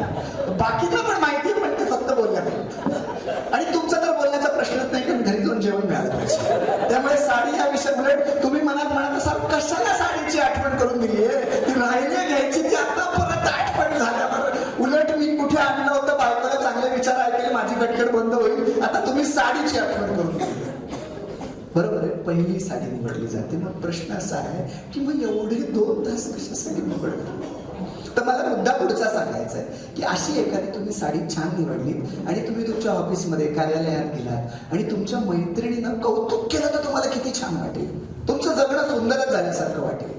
पण कौतुक करेल ती मैत्रीण कसली ना, मैत्रीण म्हणते साडी छान आहे पण काठपदराचा रंग जरा असा असता ना अजून तर अजून चांगली दिसली असते. मी खरं सांगू का, तिला मनातनं काय वाटत असतं, तिला मनातनं वाटत असतं साडी चांगलीच आहे पण ती तुझ्या अंगावर असण्यापेक्षा माझ्या अंगावर असते तर अधिक चांगली दिसली असते. म्हणजे कौतुक करता आलं पाहिजे. बघा, माझा ना पासवर्ड आनंदाचा नावाचा कार्यक्रम G24 तासला लागायचा. त्याच्यामध्ये मी ना असं सांगितलं होतं, 6 वाक्याचे पासवर्ड सांगितलं होतं. मला असं म्हणायचंय की ज्याला समाजात काहीतरी चांगलं करायचंय, ज्यांचा लोकांशी संबंध येतो आणि लोक आपल्याकडे चुंबकासारखी आकर्षित व्हावी असं ज्यांना वाटतंय, त्या प्रत्येकानं ही 6 वाक्य अगदी व्याख्यान संपल्यापासून वापरायला सुरुवात केली तरी चालते. तुम्ही म्हणाल काही वेगळी आहेत का, नाही, साधीच वाक्य. 6 शब्द, 5 शब्द, 4 शब्द, 3 शब्द, 2 शब्द, 1 शब्द अशा क्रमाने मी ती वाक्य सांगतोय. 6 शब्दाचं वाक्य आहे, माझी चूक झाली मला मान्य आहे. मंडळी, जेव्हा 2 व्यक्तींची भांडणं होतात ना, तेव्हा भांडणाचं कारण अगदी क्षुल्लक असतं, पण तरी भांडण का चालू असतं माहितीये, कुणीच मान्य करत नसतं की माझी चूक झाली. रस्त्यावर जर एकाची गाडी दुसऱ्याला घासली ना आणि भांडणं चालू असली ना की कुणाची चूक आहे आपण कसं ओळखायचं माहितीये, ज्याचा आवाज चढलेला असतो की समजायचं त्याची चूक आहे. जो आवाज चढवून दुसऱ्याशी बोलत असतो आणि दुसरा मात्र शांतपणे असतो की समजायचं ज्या बापूंचा आवाज चढलाय त्यांची चूक आहे. चूक कबूल केली तर मला सांगा ना, सगळी भांडणं मिटली की नाही. तर सासू सुना आहे, त्यांना मी सांगतो बघा, सासू म्हणजे माहिती आहे ना, काय माहिती असेल, सासू सारख्या सूचना करते ती सासू, आणि सून सूचना नको म्हणते ती सून. एकच वाक्य मी तुम्हाला सांगतो बघा किती आहे. सासूनं सुनेला जर मनापासून मुलगी मानलं आणि सुनेनं सासूला फक्त आई बोलण्यापुरतं नाही मनपासून आई मानलं. मला सांगावं, आई ओरडली का आपल्या नाकाच्या शेंड्यावर तेवढा राग येतो का आपला 5 मिनिटात राग कमी होतो ना, मग सासू ओरडल्यानंतर असा 4-4 दिवस राग का पुरतो.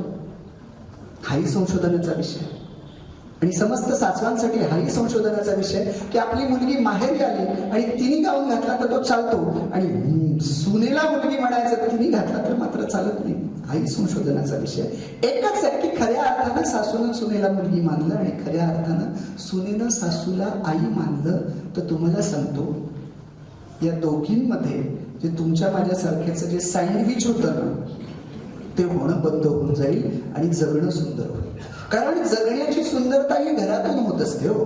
त्या घरट्यातून पिलू उडावे दिव्य घेऊन शक्ती आकांक्षांचे बळपंखांना उंबरत्यावर भक्ती. हे जर यावं असं वाटत असेल तर घर शांत पाहिजे. कारण त्या बिचाऱ्या त्या पुरुषाला असं वाटतं जिच्या पोटी आपण 9 महिने राहिलोय तिचं ऐकावं की लग्नामध्ये सप्तपदीनं आपण असं तिला वचन दिलंय की तुझ्या मान प्रतिष्ठा सन्मान याची जोपासना मी करील, तिचं ऐकावं. दोघी जवळच्याच आहेत पण हा जो प्रकार असतो हा प्रकार एक अधिकार सोडून दुसऱ्या अधिकारावर दुसरी व्यक्ती बसते याचा फक्त आहे. आणि एकदा एवढं केलं ना की जगायला सुंदरता होईल. आपली चूक मान्य केली की आपण बरोबर पुढे जाऊ शकू.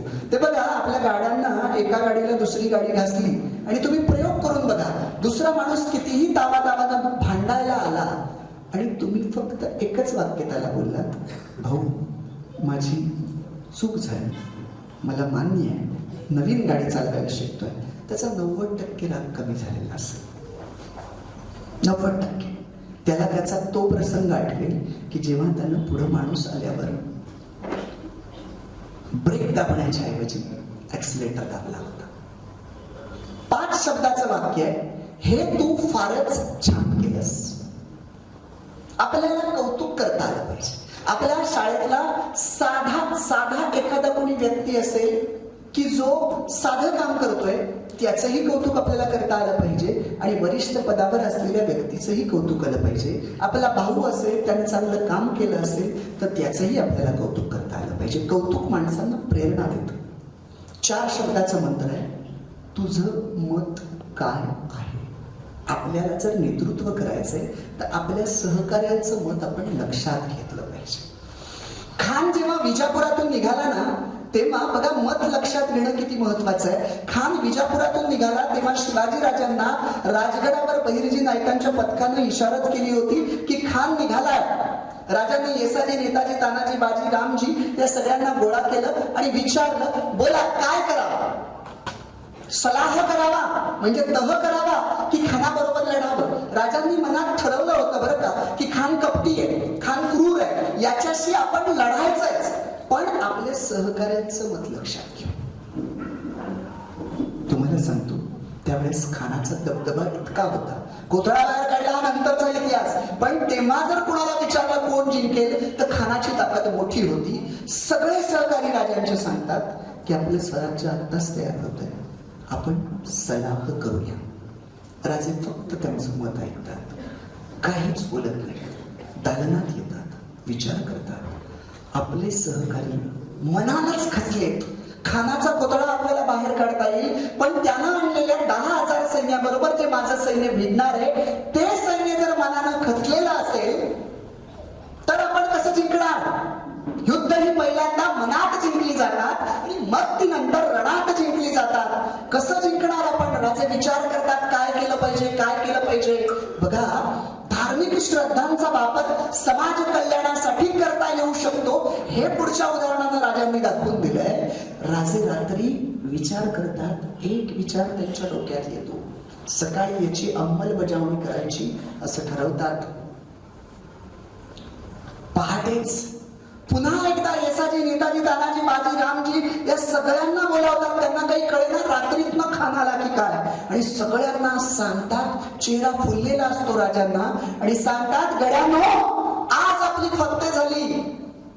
त्यांना काही कळेना काय झालं. राजांना इतका आत्मविश्वास आलाय, चेहरा फुललाय. गड्यांनो आज आपली फत्ते झाली. भवानी माता माझ्या स्वप्नात आली आणि तिनं मला सांगितलं की बाळा तुझ्या तलवारीत मी शिरते आणि तुझ्या करती हा 32 दाताचा बोकड मी कापविते. चिंता करू नकोस बाळा, मी तुला विजय देते. गड्यांनो आपली फत्ते झाली. भवानी मातेनं मला साक्षात्कार दिला. भवानी माता प्रसन्न झाली. आता आपल्याला घाबरण्याचं कारण नाही. हे ऐकल्यानंतर राजांना भवानी आईचा आशीर्वाद लाभला. हे सूर्योदय व्हायच्या आत अख्ख्या गडावर बातमी पोहोचते आणि सूर्यास्त व्हायच्या व्हायच्या आत अख्ख्या मराठी मुलखात कळतं की राजांना भवानी आई प्रसन्न हाय. मग सरदार तर सोडाच, पण साधे साधे सैनिक सुद्धा छाती काढून सांगू लागले, असं एकच खान काय, असं 10 खान आलं तरी आता आम्ही घाबरत नाही, कारण आमच्या राजांना भवानी आई प्रसन्न हाय. मग पुढचा इतिहास तुम्हाला माहितीये, पण मला सांगायचं काय, त्यावेळेस राजे असे म्हटले नाही, सैन्याला पगार देतोय, तुम्ही सैनिक आहात, तलवारी आहात, माझ्यासाठी स्वराज्य आपण निर्माण करतोय, तुम्हाला लढलंच पाहिजे, असं नाही म्हटले राजे. आदेशच नाही दिला, त्यांनी तुझं मत काय आहे असं म्हणून आपल्या सहकार्यांचं मत समजून घेतलं. जेव्हा तुम्ही तुमच्या सहकार्यांचं मत समजून घेता तेव्हा तुम्हाला सहकार्यांच्या मनात काय चाललंय हे कळतं. 3 शब्दाचा मंत्र आहे, एवढं प्लीज करशील. अगदी नम्रतेनं बोलता आलं पाहिजे. प्लीज म्हणजे इंग्रजी शब्द वापरला पाहिजे असं काही नाही. हाताचा स्पर्श सुद्धा पुढच्याला सांगत असतो की तुम्ही त्याला ऑर्डर देताय का प्रेमानं बोलताय. 2 शब्दाचा मंत्र आहे, आभारी आहे. कुणी का आपलं काम केलेलं असेल पण त्याला तितक्याच त्याच्या कामाची दखल घेऊन आभार मानता आले पाहिजेत. आणि 1 शब्दाचा मंत्र आहे, आपण. तुम्ही म्हणाल आपण, होय, जी माणसं आयुष्यामध्ये असं म्हणतात मी हे केलं, माझ्यामुळे झालं, मी करणार आहे, त्यांच्या पाठीमागे 4000 असले तरी 4च शिल्लक राहायला वेळ लागत नाही. आणि उलट जी माणसं असं म्हणतात आपण हे करूया, आपल्याला यश मिळालं, आपण नक्की यशस्वी होऊ, त्यांच्या पाठीमागे 4 असले तरी त्याचं 4000 व्हायला वेळ लागत नाही. मी पुन्हा एकदा शिवाजी महाराजांचं उदाहरण सांगेल की तुम्ही पूर्ण शिवचरित्राचा अभ्यास करा. आठवून बघा बरं, राजांच्या आयुष्यात मीला जागा आहे का? अजिबात नाही. हे राज्य व्हावं ही स्त्रींची इच्छा. 300-350 किल्ले मिळवले. आठवून बघा बरं, एका तरी किल्ल्याला स्वतःचं नाव दिलं काय? आम्ही गावच्या सत्याला 51 रुपये वर्गणी देऊ की नको देऊ, देऊ की नको देऊ असं करत देतो. आणि त्या परिपत्रकात आपलं जर नाव आलं नाही तर पुढच्या 7 पिढ्यांनी दानशूरपणा करायचा नाही याचा निर्णय याच वर्षी घेतो.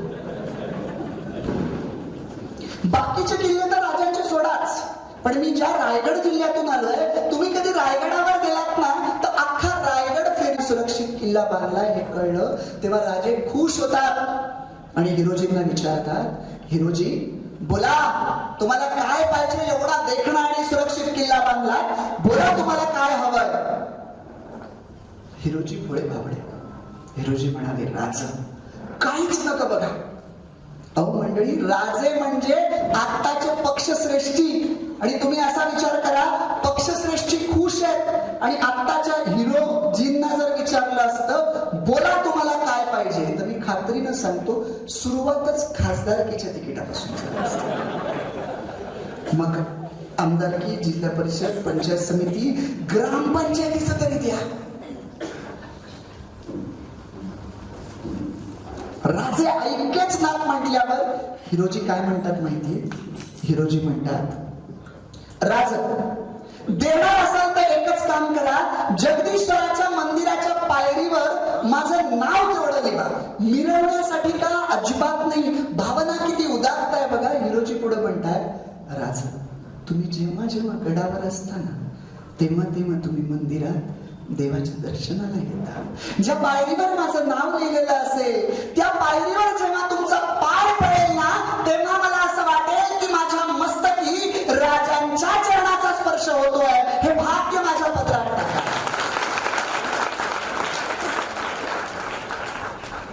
आजही तुम्ही रायगडावर गेलात त्या पायरीवर लिहिलेलं आहे, सेवेसी ठाई तत्पर हिरोजी इंदुलकर.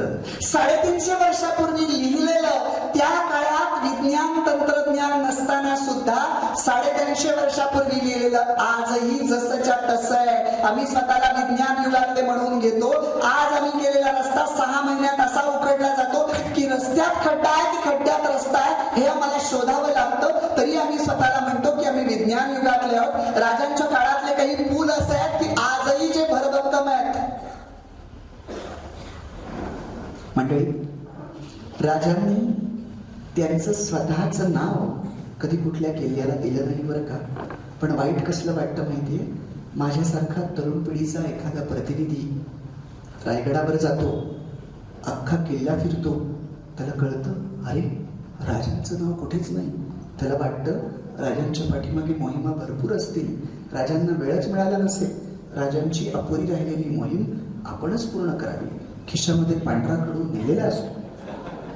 नंतर पठ्ठ्या विचार करतो, राजांचं नाव तर उभ्या जगात सगळ्यांनाच माहिती आहे, माझंच नाव कोणाला माहिती नाही. बरोबर आहे, ते छोटं बरोबर बोललं बघा, काय मानसिकता त्यांना ओळखत, माझंच नाव कोणाला माहित नाही.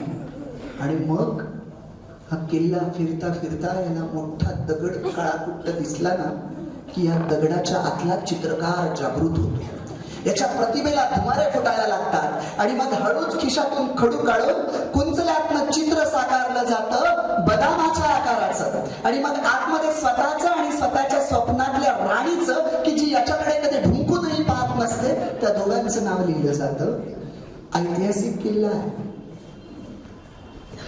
तलवारीचं नाही तर बाणाच्या शस्त्राचा उपयोग केला जातो. आणि एवढं कार्यकर्तृत्व अजून हा पठ्य कमरेवर हात ठेवून स्वतःच्या कार्यकर्तृत्वाकडे अशा काही नजरेने पाहत असतो ना की याचा चेहरा जर फोटो टिपला आणि त्याला उपमास द्यायची म्हटली तर तुम्हाला उपमा एकच सांगतो.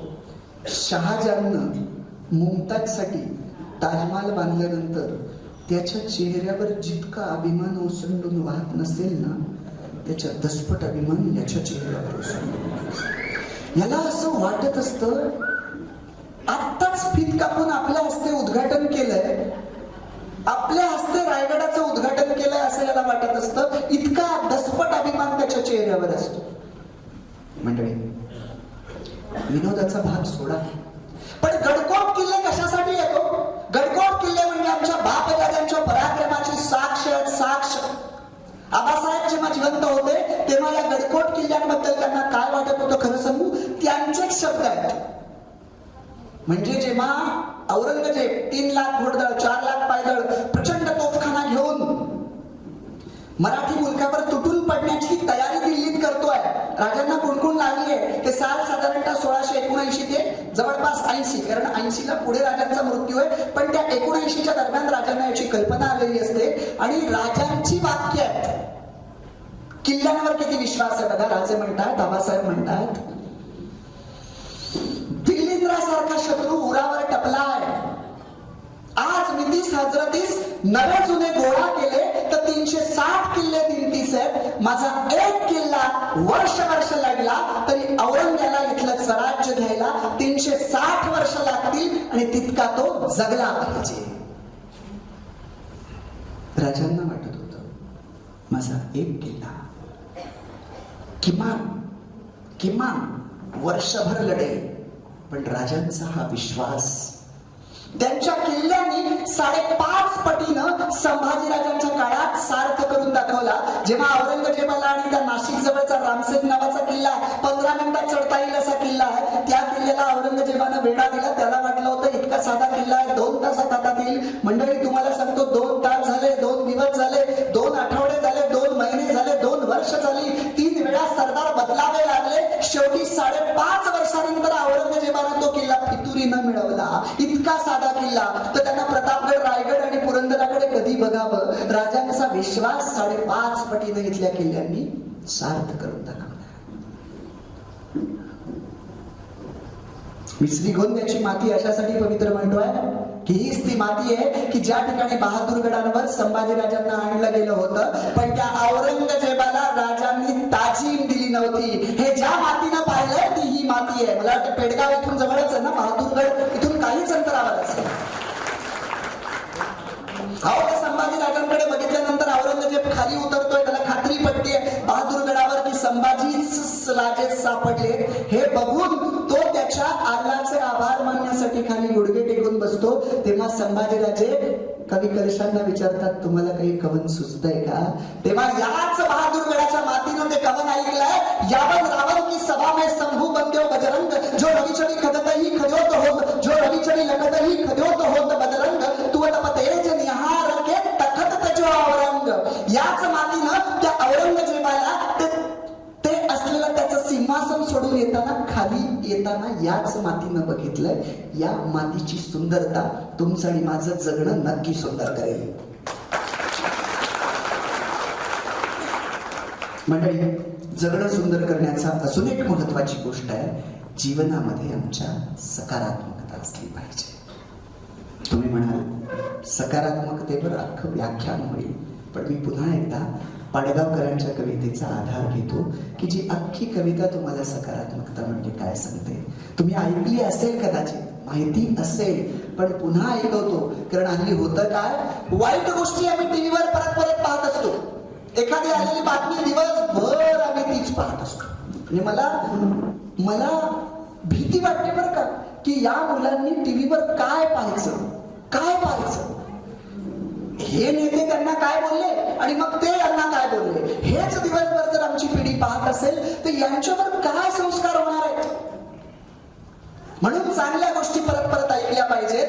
पाडगावकरांची कविता आहे सकारात्मकता कशी असावी हे सांगणारी. सांगा कसं जगायचं, कणत कणत की गाणं म्हणत तुम्हीच ठरवा. काळा कुट्ट काळोखात जेव्हा काही दिसत नसतं, तुमच्या खरं नसतं, मग काट्यासारखं सलायचं की फुलासारखं फुलायचं तुम्हीच ठरवा. सांगा कसं जगायचं, कणत कणत की गाणं म्हणत तुम्हीच ठरवा. आणि शेवटचं कडवं बघा कसं आहे. पहिला अर्धा भरलेला असेल, कुणाला विचारलं काय दिसतंय, कोणी म्हणाल अर्धा भरलाय, कोणी म्हणाल अर्धा रिकामा आहे. पाडगावकर म्हणतात पेला अर्धा भरला आहे असं सुद्धा म्हणता येतं, पेला अर्धा सरला आहे असं सुद्धा म्हणता येतं. भरला आहे म्हणायचं की सरला आहे म्हणायचं तुम्हीच ठरवा. सांगा कसं जगायचं, कणत कणत की गाणं म्हणत तुम्हीच ठरवा. म्हणजे मला असं वाटतं गाणं म्हणत जगता आलं पाहिजे. बघा, जेव्हा आपण आनंदी असतो तेव्हा आपण गाणं गुणगुणत असतो, म्हणत असतो, आनंदी असतो तेव्हा. असं कधी होतं का आम्ही दुःखानं गुरबडून बसलो आणि असं नाचत गाणं बोलतोय, असं नाही होत. आम्ही ते आमच्या कॉलेज जीवनात नेहमी सांगायचो की गाणं बोलण्याची वेगळी कारणंही असतात. म्हणजे एका कॉलेजचं हॉस्टेलचं पाहुणे आलेले असतात माझ्यासारखे आणि तेव्हा काम चालू असतं कॉलेजचं, म्हणून त्या दिवशी त्या पाहुण्यांना आंघोळीला मुलांच्या हॉस्टेलच्या तिथं नेलं जातं. ते पाहुणे आंघोळीला येतात, आतमध्ये एक मुलगा असतो, गाणं गात असतो, पण त्याचा आवाज काही असा छान नसतो. पाहुणे जरा खडूसच असतात. ते त्या शेजारच्या मुलाला म्हणतात त्याचा आवाज काही फार चांगला नाहीये, का गातोय हा. त्यांना आता सरळ उत्तर द्यावं ना. तो मुलगा म्हणतो तुम्ही आतमध्ये गेले ना तर तुम्ही पण गायला लागाल. तर खडूस पाहुणे म्हणतात असं काही मी नाही करत. नाही म्हणे लागणार तुम्ही गायला. ते म्हणतात अरे मी सांगतो ना गाणार मी आहे, तू कुठे गाणार आहे, मी गाणार आहे, मी नाही गाणार म्हटलं म्हणजे नाही येणार. म्हणजे ठीक आहे, घोडं मैदान जवळ आहे, जा आतमध्ये बघा. ते या मुलाकडे बघतात की बघ, बादली उचलून आतमध्ये जातात, दरवाजा लावतात, लोटतात. 15 सेकंदाच्या आत गाणं सुरू होतं. कारण त्या दरवाजेला कडी नसते. दरवाजेला कडी नसते. बाहेरून येणाऱ्या माणसाला गाणं म्हणजे सिग्नल आहे की आतमध्ये कुणीतरी आहे, प्रतिष्ठा धुळीस मिळू नये अशासाठी गाणी गायली जातात. विनोदाचा भाग सोडा, पण सकारात्मकता लक्षात घ्या, एका दिवसात नाही तयार होत. सकारात्मकता तयार होण्यासाठी तुमची जीवनावरची श्रद्धा प्रचंड पाहिजे. तुमची या गोष्टीवर श्रद्धा पाहिजेच की एका शक्तीनं मला जन्म दिलाय. मग तिला तुम्ही राम म्हणा, रहीम म्हणा, ईश्वर म्हणा, अल्लाह म्हणा, तुम्ही काय म्हणता याच्यावर अवलंबून नाहीये. ती शक्ती एकच आहे. ती शक्ती एकच आहे. धर्म तुम्ही आम्ही केले असतील, पण कुठल्याही धर्माच्या माणसाला किंवा जगातल्या मुंगीपासून तर डायनासॉर पर्यंत चालवणारी शक्ती ती एकच आहे. मग तिला तुम्ही देव, परमेश्वर, ईश्वर, भगवान, भगवंत, संचित, नसीब काही म्हणा, ती एकच आहे. आणि तिच्या हाती माझ्या जीवनाची दोरी आहे. वाईट अर्थानं नाही म्हणत मी. हे आम्ही साध्या साध्या गोष्टींचा आध्यात्मिक विचार केला तरी आमच्या लक्षात येईल. बघा, साध्या मी प्रयत्नवादाच्या अजिबात विरोधात नाही, पण मला काही सत्य गोष्टी जाणून घ्यायच्या. मला सांगा, माझा जन्म कोणत्या काळात व्हावा, कोणत्या आईबाबांच्या पोटी व्हावा, कोणत्या देशात, कोणत्या राज्यात, कोणत्या तालुक्यात, कोणत्या गावात, कोणत्या जातीत, कोणत्या धर्मात आणि कोणत्या काळात व्हावा, याच्यासाठी तुम्ही आणि मी काय प्रयत्न केला. त्या एका शक्तीने जन्म दिला, आम्ही स्वीकारला, मग त्या शक्तीवर विश्वास असायलाच हवा. घर चालवायला कुटुंब प्रमुख लागतो, तर जग चालवायला एक शक्ती असावीच, असणारच. एक खूप छान रूपक कथा आहे. वैज्ञानिक दृष्टिकोनातून त्याच्यात शिरू नका, त्यातला मतितार्थ फक्त लक्षात घ्या आणि मी व्याख्यानाच्या शेवटाकडे हळूहळू येईल. कथा अशी आहे, अगदी साधी आणि सोपी, पण अर्थ बघा किती मोठा आहे. पंढरीच्या विठ्ठलाच्या पांडुरंगाच्या मंदिरात गोकुळ नावाचा एक भक्त असतो. असं म्हणतात की जो साक्षात पांडुरंगाशी बोलायचा. एका रात्री पांडुरंगाला तो असं म्हणतो की विठ्ठला, पांडुरंगा, विठ्ठल पांडुरंग एकच, नवीन पिढीसाठी सांगतोय. विठ्ठला पांडुरंगा, तू इतके दिवस असं विटेवर उभा आहेस, दमला असशील, एक दिवस मला उभं राहू दे ना. पांडुरंग म्हणतो चल ठरलं, आज फक्त एकच काम करायचं, हसला तर चालेल पण बोलायचं काहीच नाही. ठरलं. सकाळी 5 वाजता पहाटे पांडुरंगाच्या वेशात गोकुळ उभा. पहिला भक्त येतो. अनितीच्या मार्गाने पैसा कमवलेला असतो, वाईट मार्गाने. देवाला हात जोडतो, नमस्कार करतो. देवाला म्हणतो काही पेटीमध्ये काही हजार रुपये मी टाकलेत. देवा, मी पुढचं जे काम हाती घेतले ते पण अनितीचं असतं, त्यात मला यश दे. गोकुळ ऐकत असतो असा हात ठेवून. प्रार्थना करून तो पहिला भक्त जायला निघतो, जातो, निघतो, खिशातलं पॉकेट पडतं. गोकुळाला कळतं, पण गोकुळ काही बोलत नाही, कारण देवानं सांगितलेलं असतं काहीच बोलायचं नाही. पहिला भक्त निघून जातो. दुसरा येतो, गरीब शेतकरी असतो, अगदी प्रामाणिक सज्जन. 1 रुपया आणलेला असतो. देवाच्या दानपेटीत 1 रुपया टाकतो. देवाला म्हणतो, देवा, दुपारी खाल्लं तर रात्री काय खावं अशी पंचायत आहे, पण आनंदी आहे. तू जसं ठेवशील ना त्याच्यात मी आनंदी आहे. ह्याची दान दे का देवा, तुझा विसर न बाबा. तू ज्या परिस्थितीत तू जे देशील, सुख दे, दुःख दे, जे देशील ते मी स्वीकारायला तयार आहे, असं म्हणतो. हात जोडतो आणि जायला निघतो. बघतो पॉकेट पडलेलं असतं, हाती घेतो पैसे. देवाला म्हणतो, देवा, तू जे देशील ते मी स्वीकारायला तयार आहे. पॉकेट घेतो. तिसरा भक्त येतो. तिसरा भक्त हा नावाडी असतो आणि त्या तिसरा भक्त येतो, हात जोडतो. देवाला म्हणतो, देवा, मला वृद्ध माता पिता आहेत, बायको, एक मुलगा आहे, माझं अख्खं कुटुंब माझ्यावर अवलंबून आहे. देवा, मी 2 दिवस समुद्रात चाललोय, माझ्या जीवाचं रक्षण कर, अशी म्हणून प्रार्थना करतो. डोळे उघडतो, तेवढ्यात पहिला भक्त पोलिसांना घेऊन येतो. पोलीस विचारतात, काय रे, पॉकेट सापडलं का? हा म्हणतो नाही. पहिला भक्त म्हणतो, नाही नाही, एवढ्या पहाटे इथे कोण येणार आहे? मी गेलो आणि हा चालला असेल, हा खोटं बोलतोय, त्याला अटक करा. पोलीस त्याला पकडतात आणि धरून घेऊन चाललेले असतात. तो देवाकडे बघून म्हणतो, देवा, तुझ्या दारात काय चाललंय? चोर सोडून संन्याशाला फाशी. आता मात्र गोकुळाला राग येतो. तो देवाची आज्ञा मोडतो आणि सांगतो, ओ, तुमचं पॉकेट यांनी नाही घेतलं. एक मधला भक्त आला, तो घेऊन गेला. दिवसभर काही ना काहीतरी चालू असतं. भक्त येत असतात, जात असतात. आता रात्री परत एकदा गोकुळ आणि पांडुरंग. गोकुळ देवाला म्हणतो, देवा, कसा रे तू इतकी वर्ष इथं उभा आहेस? काय काय तुझे वेगवेगळ्या पद्धतीचे वेगवेगळे भक्त आहेत. देव म्हणतो, पण तू बोलला नाहीस का काही? गोकुळ म्हणतो, असं कसं बोललो नाही? चोर सोडून संन्यासाला फाशी मला बोलावंच लागलं. देव म्हणतो, बघ, तुला काय वाटतं, हे सगळं असंच घडत होतं का? अरे ते मीच घडवत होतो. आठव, पहिल्या भक्ताने काय प्रार्थना केली, काय बघितलं? मी कोणाचं पॉकेट पाडलं? पहिल्या भक्ताचं. का? कारण तो श्रीमंत होता, तो माझा भक्त आहे, त्याच्या पदरी थोडं पुण्य टाकावं म्हणून मी बरोबर त्याचंच पॉकेट पाडलं. ते कोणाला मिळवून दिलं? जो माझा खरा भक्त आहे, सच्चा भक्त आहे, ज्याला पैशाची गरज आहे, त्याला मी मिळवून दिलं. त्यानं त्या पैशाचं काय केलं माहितीये? अर्धे पैसे फक्त स्वतःला पाहिजे तेवढेच ठेवले आणि बाकीच्या पैशाचा दानधर्म केलाय. गोकुळ म्हणतो, मला त्या दोघांबद्दल काहीच बोलायचं नाही. तो बिचारा जो नावाडी आला होता, तो तुरुंगात का? तेच सांगतोय. त्यानं काय प्रार्थना केली आठव? त्यानं सांगितलं की माझ्या घरी वृद्ध माता पिता आहेत, बायको मुलं आहेत, मी एकटाच करता पुरुष आहे, माझ्या जीवाचं रक्षण कर, मी 2 दिवस समुद्रात चाललोय. त्याला दिसत नव्हतं पण मला दिसत होतं की समुद्रामध्ये घोंगावणारं वादळ येणार आहे आणि आता या 2 दिवसात जो कोणी समुद्रात जाईल त्याला जलसमाधी घ्यावी लागणार आहे. म्हणून त्याच्या प्रार्थनेनुसार मी त्याचा जीव वाचवणार होतो. त्याला 2 दिवस मी पोलिसांकरवी अटकेत टाकणार होतो. उद्या सुट्टी असल्यामुळे त्याचा जामीन होणार नव्हता. 2 दिवस तो तुरुंगात राहणार होता पण त्याचा जीव वाचणार होता. पण तुम्हा माणसांचा माझ्यावर विश्वासच नाही.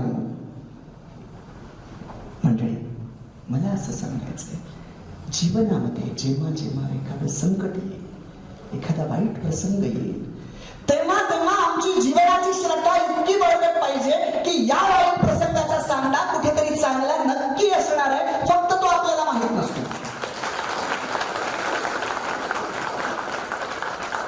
जेव्हा चांगलं घडतं तेव्हा आपण फक्त ते चांगलं पाहतो, पण कदाचित त्याची बीज कुठल्या तरी मागच्या संकटात किंवा दुःखात असतात आणि नंतर काही वर्षांनी त्याचं चांगलं झालेलं असतं. मग आमची जर याच्यावर श्रद्धा असेल की त्या एका शक्तीनं मला जन्म दिलाय, तर मी कशाला घाबरू? मी निर्भय होऊन मी माझं प्रामाणिकपणे सत्यानं काम करत राहील, कारण शेवटी मला सगळं इथंच सोडून जायचंय. त्यामुळे सत्य आणि जे भव्य दिव्य असेल, दिव्यत्वाची देथे प्रचिती तेथे कर्माची जुळती, असं कर्म मी करत उभं राहत जाईल.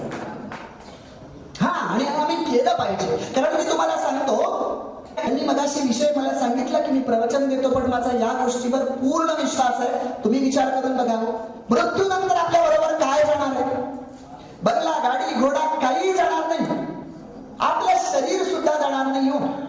जाईल ते फक्त आपल्या आत्म्यावर. आम्ही जीवन जगत असताना जे काही बरे वाईट संस्कार झाले, जे काही बरे वाईट, त्या सगळ्या संस्काराचा पुंजका घेऊन, नशीब आणि संचित म्हणून त्या कर्माचा असलेला ठसा घेऊन हा आत्मा पुढे जाणार आहे. आपली कर्मच फक्त आपल्या बरोबर पुढे जाणार आहे आणि त्या कर्माचा प्रचंड प्रभाव असतो, प्रचंड प्रभाव. तुम्ही म्हणाल पुनर्जन्म अंधविश्वास, अजिबात नाही. मी मानतो नाही, वैज्ञानिक याला पुरावा आहे. वैज्ञानिक आणि विज्ञान आमचं सांगतं शक्ती नष्ट होत नाही, ती फक्त ट्रान्सफर होते. मग आमच्या आतमध्ये जी शक्ती आहे, की जी शक्ती आहे शरीर चालवते, मृत्यूनंतर ती शक्ती मरत नाही, ती फक्त ट्रान्सफर होते, म्हणजेच पुनर्जन्म आहे. आणि तो कर्माचा संस्कार कसा आहे माहितीये? अगदी छोट्या विनोदाने सांगतो आत्ताच्या व्यावहारिक भाषेत, म्हणजे तुम्हाला एकदा ते कळलं ना की जगण्याची सुंदरता कळलीच. ते गावाकडे पिंडाला कावळा शिवण्याचा प्रकार तुम्हाला माहिती आहे. एक आजोबा 80-85 वर्षाचे, एक 90 वर्षाचे गृहस्थ वारलेले असतात. काही केलं त्यांच्या पिंडाला कावळा शिवत नसतो. मग ते गावाकडे उपाय करून बघतात. बघा, ती भजी आवडत होती, ती भाजी आवडत होती, ते हे ठेवून बघा. कोणी सुचवतं, समजलं काही लोकांना, ते औषध ठेवून बघा. सोमरस प्राशन करत असतील काका तर ते ठेवून बघा, तरी कावळा शिकेल. शेवटी एक आजोबा, जे त्यांचे मित्र असतात, ते पण 95-100 वर्षाच्या जवळपास असतात, ते वारलेल्या आजोबांच्या मुलाला बोलवतात आणि म्हणतात, इकडे तुझ्या खिशात 10 रुपयाची नोट आहे का? तो म्हणतो आहे, पण कावळ्याचं 10 रुपयाच्या नोटीचं काय सांग? तू हे बघ, पाहुणेरावने खोडमलेत सगळे, तू एक 10 रुपयाची नोट त्या ह्याच्यावर ठेव, कावळा शिकेल. तो म्हणतो, कस? तुला ते बाकीचं कारण मी नंतर सांगेल, जा. तर जातो, अशी नोट काढतो ना काढतो, तोच कावळा येतो आणि शिवतो. याला आश्चर्य, मुलाला हा काय चमत्कार आहे. सगळे पाहुणे गेल्यावर हा रात्री त्यांच्याकडे जातो आणि त्यांना विचारतो, हा काय चमत्कार आहे, पिंडाला कावळा शिवलाच कसा? ते आजोबा उत्तर देतात, हे बघ, तुझा बाप तलाठी होता, 100 रुपये घेतल्याशिवाय तो एकाचाही 7चा 12 किंवा 12चा 7 अजिबात काही द्यायचा नाही.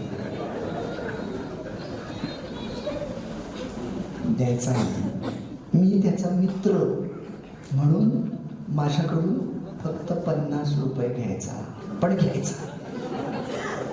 तू त्याचा मुलगास म्हणून तुला अजून सूट, तुझ्याकडून फक्त 10 रुपये घेतले.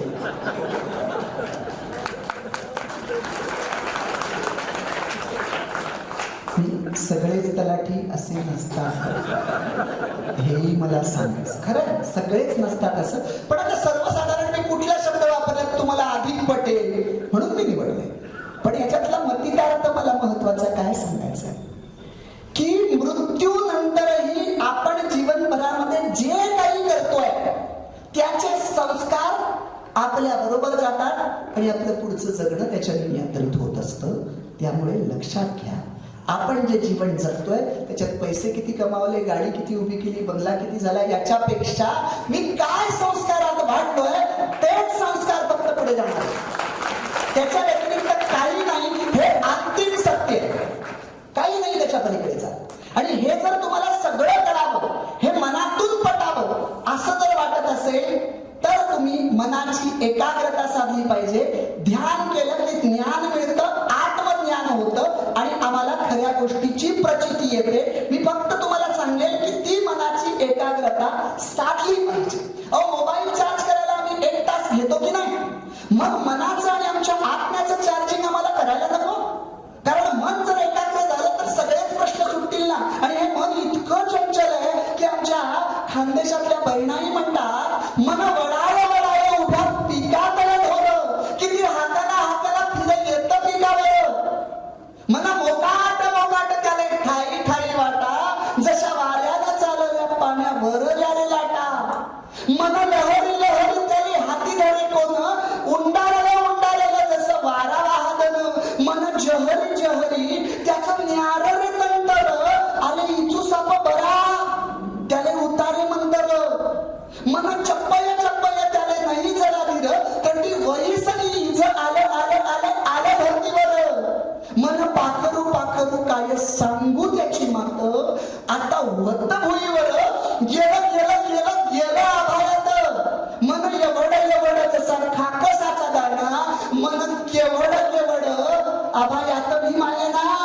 देवा असं कसं दिलं मन, असं नाही दुनियात, असा कसा रे तू योगी, काय तुझी करामत. देवा असं कसं मन, असं कसं रे घडलं, कुठे जागेपणी तुले असं सपन पडलं, असं सपन पडलं. मंडळी, या मनाला फक्त एकाग्र करा. तुम्ही म्हणाल ध्यानाला बसलं की तेव्हाच मनात विचार येतात. आम्ही ठरवलं की हे विचार नाही आणायचे नाही आणायचे नाही आणायचे, तेव्हाच येत असतात. मी तुम्हाला असं म्हणेल, साधा उपाय सांगतो, विचाराला अडवूच नका, येऊ द्या, फक्त त्याच्या बरोबर जाऊ नका. शाळेतला आला येऊ द्या, कॉलेजमधला आला येऊ द्या, ऑफिसमधला आला येऊ द्या. तुम्ही फक्त बघत बसा. कसं बघायला माहितीये? तर बघा, नदीच्या काठावर तुम्ही बसलाय, म्हशी डुंबताय, त्यांच्यावर येऊन पक्षी बसताय, तो गडी माणूस म्हैस धुतोय, हे सगळं चाललंय आणि तुम्ही काठावर बसून किती शांतपणे बघत असता. तसंच मनाच्या या क्रिया शांतपणे बघा. हळूहळू मन शांत व्हायला लागेल. श्वास जातोय, श्वास येतोय, यावर आम्ही लक्ष केंद्रित केलं तरी मन शांत होईल. हजारो पद्धती आहेत. जे अध्यात्मावर विश्वास ठेवतात त्यांनी कुणाचंही नामस्मरण करा, कुणाचंही नामस्मरण करा, तरी मन शांत होतं. पण 1 तास सुरुवातीला नसलं जमत, 15 मिनिटापासून सुरुवात करा. पहिला आठवडा 15 मिनिटं, नंतर अर्धा तास, मग पाऊण तास, मग 1 तास, पण करा. मी म्हणेल तुमच्या मुलांना तुम्ही लाख रुपये डोनेशन असलेल्या शाळेत घालता का कशात घालता हे महत्वाचं नाही. तुम्ही त्याच्या मनाची एकाग्रता कशी करताय. मी जो हा उपाय सांगतो तो जर केलात, कारण आज सगळ्यात महत्वाचं काय, तू कुठलं शिक्षण घेतोय यापेक्षाही अशांत जगामध्ये स्वतःला शांत करता आलं पाहिजे. याच्यासाठी ध्यानधारणा, मेडिटेशन, नामस्मरण या मातीतले उपाय ते आम्ही केले पाहिजे. मग जगण्याची सुंदरता खूपच होईल. मंडळी, आता शेवटाकडे येतोय. मी शिवचरित्रावर, संभाजी महाराजांच्या चरित्रावर खोलात अभ्यास करून माझी महाराष्ट्रात व्याख्यानं चालू असतात. आज मी इथे जगणं सुंदर या विषयावर बोललोय, पण शिवचरित्रातल्या मी 2 शेवटच्या गोष्टी सांगणार आहे की ज्या जर तुम्ही केल्या तर तुमचं जगणं नक्की सुंदर होईल. त्यामुळे मला तुम्हाला अशी विनंती करायची की माझं अख्खं व्याख्यान विसरलात तरी चालेल, पण आत्ता ज्या मी 2 गोष्टी सांगणार आहे त्या जर तुम्ही तुमच्या कृतीत आणल्यात तर तुमचं जगणं, तुमच्या कुटुंबाचं जगणं सुंदर होईल. या 2 गोष्टी तुम्ही आज या व्याख्यानमालेची सांगता होताना तुमच्याबरोबर घरी घेऊन जाव्यात म्हणून या 2 गोष्टींनंतर मी काहीच बोलणार नाही. त्याच्यामुळे अगोदर मी आभार मानून घेतो आणि मला जे सांगायचं या 2 पुस्तकांबद्दल तेवढं फक्त अगदी कमी वेळात सांगतो आणि मग शेवटच्या 2 गोष्टींकडे येतो. आज तर पहिले आभार मला तुम्हा सगळ्यांचे मानायचे. ते याच्यासाठी कसं असतं, वेगवेगळ्या ठिकाणी व्याख्यान देताना जसं ज्ञानेश्वर माऊली म्हटलेले आहे की वक्त्याचं भवितव्य हे श्रोत्यांवरच अवलंबून असतं. म्हणजे मी एखादा विनोद केला आणि तुम्ही मख्ख चेहरा करून बसलात तर मला पुढचं नाही बोलता येणार. वक्ता खुलत असतो तो श्रोत्यांच्या प्रतिसादाने, आणि तुम्ही मला इतका चांगला प्रतिसाद दिला त्याबद्दल एकदा जोरदार तुमच्या स्वतःसाठी.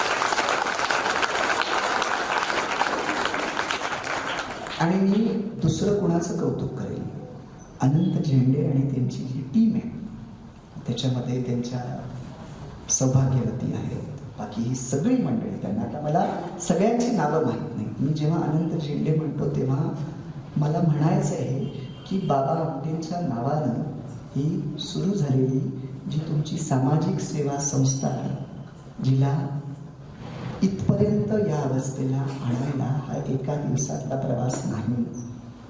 जेव्हा तुम्ही सुरुवात करता तेव्हा समाजाचा विश्वास बसेपर्यंत खूप संघर्ष करावा लागतो. एका शाळेतल्या शिपाई माणसं की दृष्टी ठेवायची, उभं करायचं, व्याख्यानमाला चालवायची, हे सगळं करायचं, हे पाहिजे तितकं वाटतं तितकं सोपं नाही आहे. आजच्या जगामध्ये माणसं स्वतःच्या जीवनाच्या स्वतःचं कुटुंब आणि स्वतः एवढंच विश्व केलंय, हे सोडून या विश्वाकडे बघायचं हेही सोपं नाही. आज अशी समाजात टप्प्याटप्प्यावर चांगली माणसं आहेत म्हणून अशा गडूळ झालेल्या समाजात सुद्धा आजही काही चांगलं तरतंय. ही मोजकी माणसं आहेत पण आहेत. ते मला एक उदाहरण मोह आवरत नाही म्हणून पटकन सांगतो की एका राजानं प्रधानानं दवंडी दिलेली असते, त्यांना हौद भरायचा असतो दुधानं, म्हणून ते दवंडी देतात की उद्या प्रत्येक गावातल्या एकेका घरातल्या माणसांनी त्या हौदात आणून दुधाचा एकच पेला ओतायचा. बघणार कोणीच नसतं, ज्यांना त्यांना प्रामाणिकपणे ओतायचं. सगळे गावातली मंडळी येतात, पेला आणलेला असतो, ओततात, जातात निघून. आता प्रधान आणि राजा बघायला येतात, चला हौद दुधानं भरला असेल. बघतात तर सगळं पाणी असतं. कारण प्रत्येक गावातला माणूस बुद्धिमान असतो, बुद्धीनं विचार करतो की मी जर एवढे सगळेजण दूध टाकणार आहेत, मी एक पाणी टाकलं 1 ग्लास तर कुणाला काय कळणार आहे, असा बुद्धीनं विचार प्रत्येक माणूस करतो. मला असं वाटतं त्या गावात जर 4 प्रामाणिक माणसं असतील की ज्यांनी प्रामाणिकपणे दुधाचा पेला त्या हौदात टाकला असता तर मला माहिती आहे अख्खा हौद दुधानं भरला नसता, पण किमान पाण्याचा रंग बदलायला तरी सुरुवात झाली असते. मला असं वाटतं हे काम म्हणजे आज या समाजरूपी हौदामध्ये पाण्याचा रंग बदलण्याची प्रक्रिया. तुम्ही आणि मी स्वतःच्या जीवनाचा हा जो दुधाचा पेला आहे, जो या समाज जीवनाच्या हौदामध्ये टाकणार आहोत, तो पूर्णपणे शुद्ध दुधानं भरलेलाच पेला टाकायचा आहे. भले अख्खा समाज बदलणार नाही, पण बदलण्याची प्रक्रिया आणि तो रंग बदलायला सुरुवात होईल. मला असं वाटतं हा निश्चय जर आपण केला तर या सामाजिक संस्थेनं ज्या न्यायानं आणि ज्याच्यासाठी ही व्याख्यानमाला आयोजित केले त्याचं सार्थक होईल असं मला सांगावं असं वाटतं. कसं आहे, बोलण्यासारखं खूप आहे. मी जवळजवळ 12-15 वेगवेगळ्या विषयांवर बोलतो. म्हणजे प्रतापगडच्या युद्धावर बोलतो, आग्रा सुटकेवर बोलतो, संभाजी राजांवर बोलतो, पसाय रानावर, ज्ञानेश्वर माऊलींच्या चरित्रावर, पण शेवटी वेळेचं बंधन आहे. पण एक गोष्ट आहे, मी ही 2 पुस्तकं आणली प्रचार प्रसार म्हणून मी अजिबात बोलत नाही. त्याचं कारण तुम्हाला सांगतो. चांगल्या गोष्टींचा प्रचार आणि प्रसार करायला प्रयत्न करावे लागतात. वाईट गोष्टींचा प्रचार प्रसार लगेच होत असतो.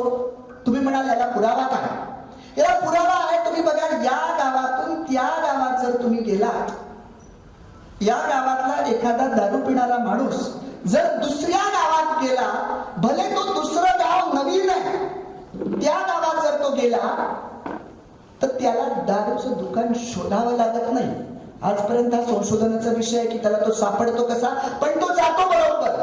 म्हणजे वाईट गोष्टींचा प्रचार प्रसार करायला वेळ लागत नाही, पण चांगल्या गोष्टींचा प्रचार प्रसार करावा लागतो. आणि चांगल्या गोष्टींचा प्रचार प्रसार करण्यामध्ये सज्जन माणसं कमी पडतात. ती चांगुलपणात जोपासतात आणि म्हणतात जाऊ दे आपल्याकडेच कशाला सांगायचं. आणि बरोबर वाईट माणसं त्यांच्या गोष्टींचा प्रचार प्रसार मात्र चांगला करत असतात. म्हणून केवळ फक्त मी ही जी 2 पुस्तकं तुम्हाला मगाशी म्हटलं होतं, या श्रीगोंद्याच्या मातीचा, या परिसराचा आणि माझ्या यशाचा काहीतरी एक नातं आहे. ते नातं असं, हे गुड मॉर्निंग नावाचं पुस्तक आहे. याच्यामध्ये पेडगावचा शहाणा हा चांगल्या अर्थानं एक लेख आहे. पेडगावचा माणूस पण या अर्थानं.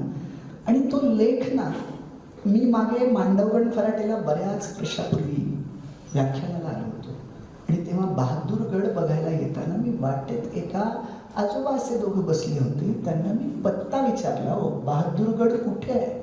माणसं हल्ली पत्ते विचारले ना की एक तर ते त्यांच्या कानात मोबाईल टाकलेला असतं, आपण त्यांना पत्ता विचारला तर त्यांचं बोलत असतात, ते आपल्याला कळतच नाही काय. आणि काही काही माणसं तर पत्ता असा सांगतात की असं म्हणतात सरळ जा आणि असा लेफ्ट घ्या.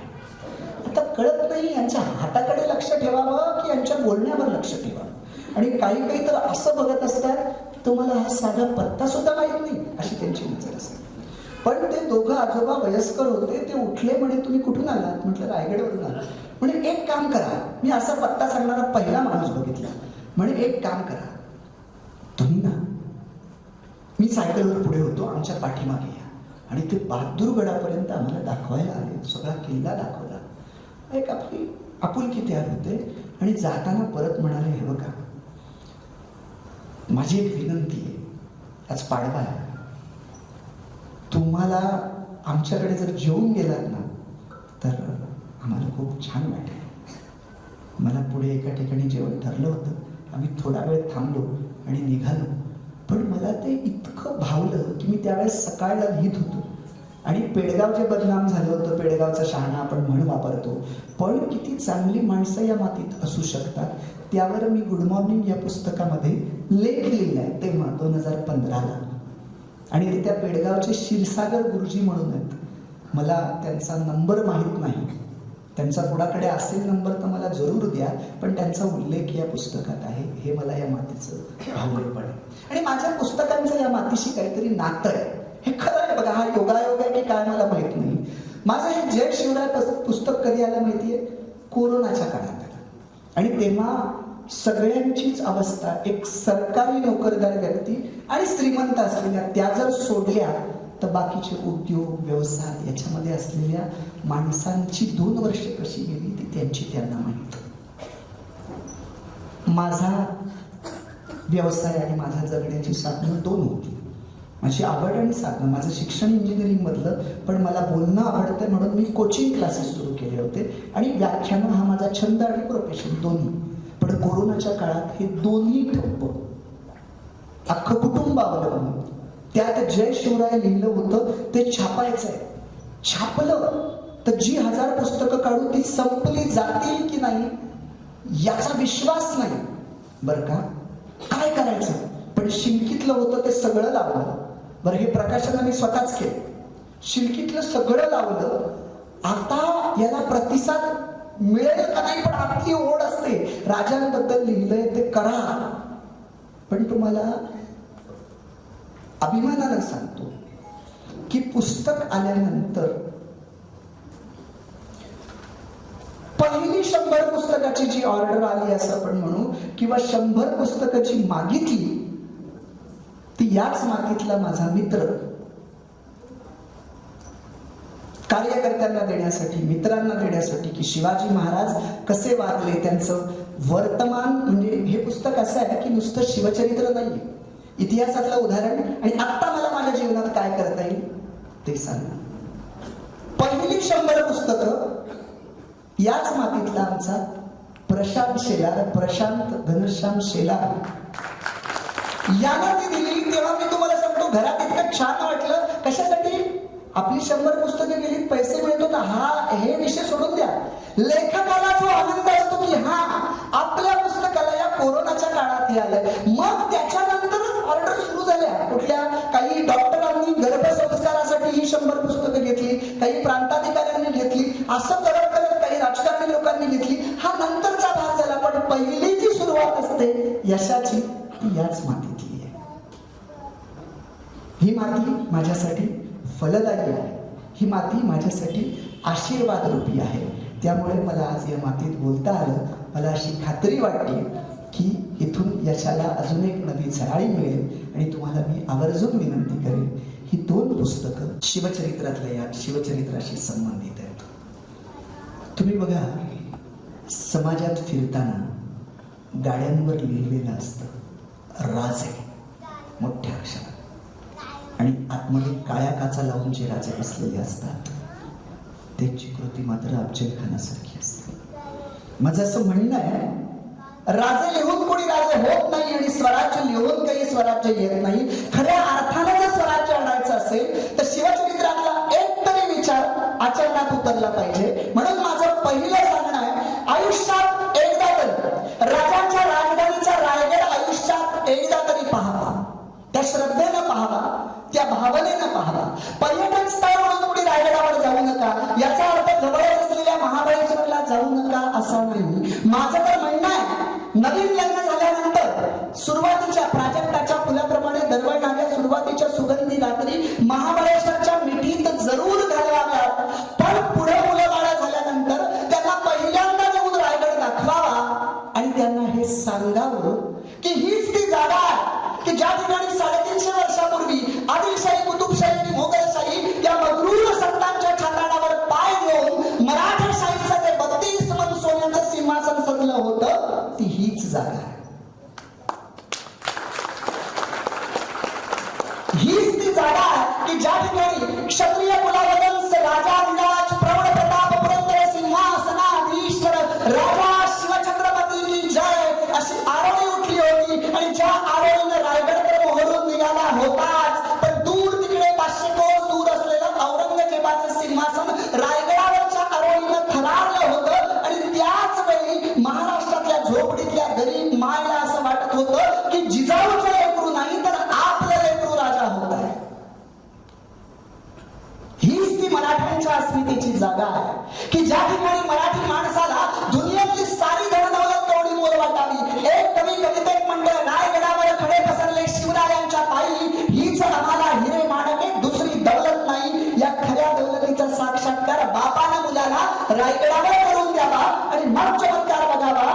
शेतीवाडी, जमीन जुमला, बंगला, गाडी, नोकर चाकर यासाठी मग आपापसात भांडणारी किंवा आई बोलली, वडील रागावले, परीक्षेत मार्क कमी पडले म्हणून आत्महत्या करून स्वतःचा स्वस्तात जीव गमावणाऱ्या पोरांपेक्षा वेळ आलीच तर देव देश धर्म यासाठी जिंदगी न्योछावर करून देणारी पिढी तयार होईल. एवढी ताकद त्या रायगडाच्या मातीत आहे. प्रश्न फक्त एवढाच आहे, प्रश्न फक्त एवढाच आहे, आम्ही त्या श्रद्धेनं जातो का?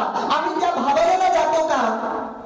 31 ला राजांचा वारसा सांगणारी ही कार्टी दर्पीपणानं गडावर जाऊन जर पार्टी बनवतील तर त्यांची घरटी सुरक्षित राहतील का?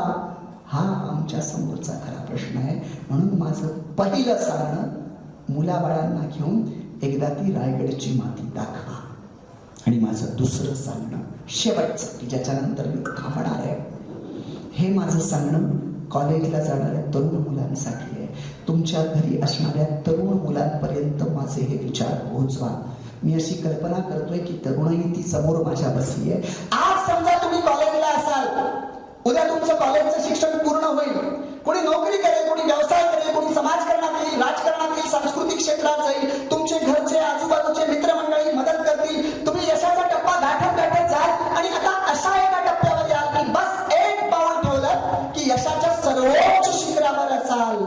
पण दुर्दैवानं नियतीनं दगा दिला आणि तुमचं अख्खं यश पत्त्याचा बंगला कोसळावा त्याप्रमाणे जर धुळीस मिळालं, सगळीकडे आता अंधार दिसतोय, आशेचा एकही किरण दिसत नाही, सगळं संपलंय असं वाटतंय, आत्महत्या करावी असे विचार मनात येतात, असा प्रसंग जर आयुष्यात आला तर आता फक्त जे चित्र उभं करतोय ते डोळ्यासमोर आठवा. पुरंदरचा तरू आठवा.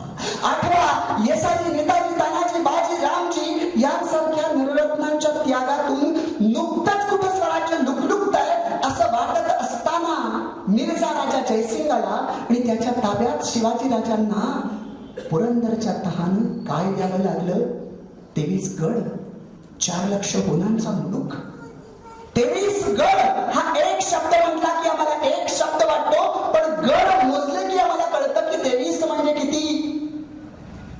पुरंदर, रुद्रमाळ, कोल्हाणा, तुंग, तिकोना, माणिकगड, मानगड, मराठगड, सरुगड, रूपगड, सासरगड, सोनगड, रोहिडा, भंडार, कुटुंबदुर्ग, खंडागडा, इसागड, लोहगड, भक्तगड, अंकोला, मोरपखंड, माऊली, पळसखोड या 23 गडांची नावं घेताना मला दम लागला, पण राजांनी ते एका दमात मिळवले होते आणि मिर्झाच्या ताब्यात एका दमात दिले होते. आणि त्यानंतरची अवघड अवस्था अशी होती की राजे आपल्या वचड्या सहित, शंभू राजांच्या सहित क्रूर करण्या औरंग्याच्या कैदेत सापडले. राजा तर गेलाच, अजून तर गेलीच, प्रतिष्ठा तर गेलीच, पण आता जीव जाण्याची वेळ आली आहे. अशा अवस्थेतनं आमचे राजे बुद्धिमत्तेतनं बाहेर येत आहेत. अहो, पेटाऱ्यातनं बाहेर कदाचित आग्रा शहराच्या आले असतील, ते कदाचित सोपं आहे, पण तिथं विमान तयार नाहीये राजगडावर यायला. औरंगजेबाची गुप्तचर यंत्रणा सक्षम आहे. असं असताना आग्र्याच्या कैदेतनं एकटा नाही तर नेलेल्या सगळ्या सैन्यासहित औरंगजेबाला गुंगारा देऊन एकही माणूस न गमावता राजे परत येत आहेत. विचार करा, विजयनगर सारखी साम्राज्य सामान्य धक्क्यानं धुळीस मिळाली आणि पुरंदरच्या तहानं धुळीस मिळालेलं राज्य त्याच धुळीतून उठून राजानं त्याला सुवर्णकलश प्राप्त करून दिला. ही किती मोठी प्रेरणा आहे. तुमच्या माझ्या आयुष्यात आलेल्या कोणत्याही संकटाला राजांच्या या संकटासमोर धरावं आणि तुलना करावी. माझं संकट मोठं की राजांचं संकट मोठं? सूर्यासमोर काजवा वाटावा तसं आपल्याला आपलं संकट वाटेल आणि जगण्याची, संघर्ष करण्याची प्रेरणा मिळेल. ती प्रेरणा तुम्ही शिवचरित्रातनं घ्या.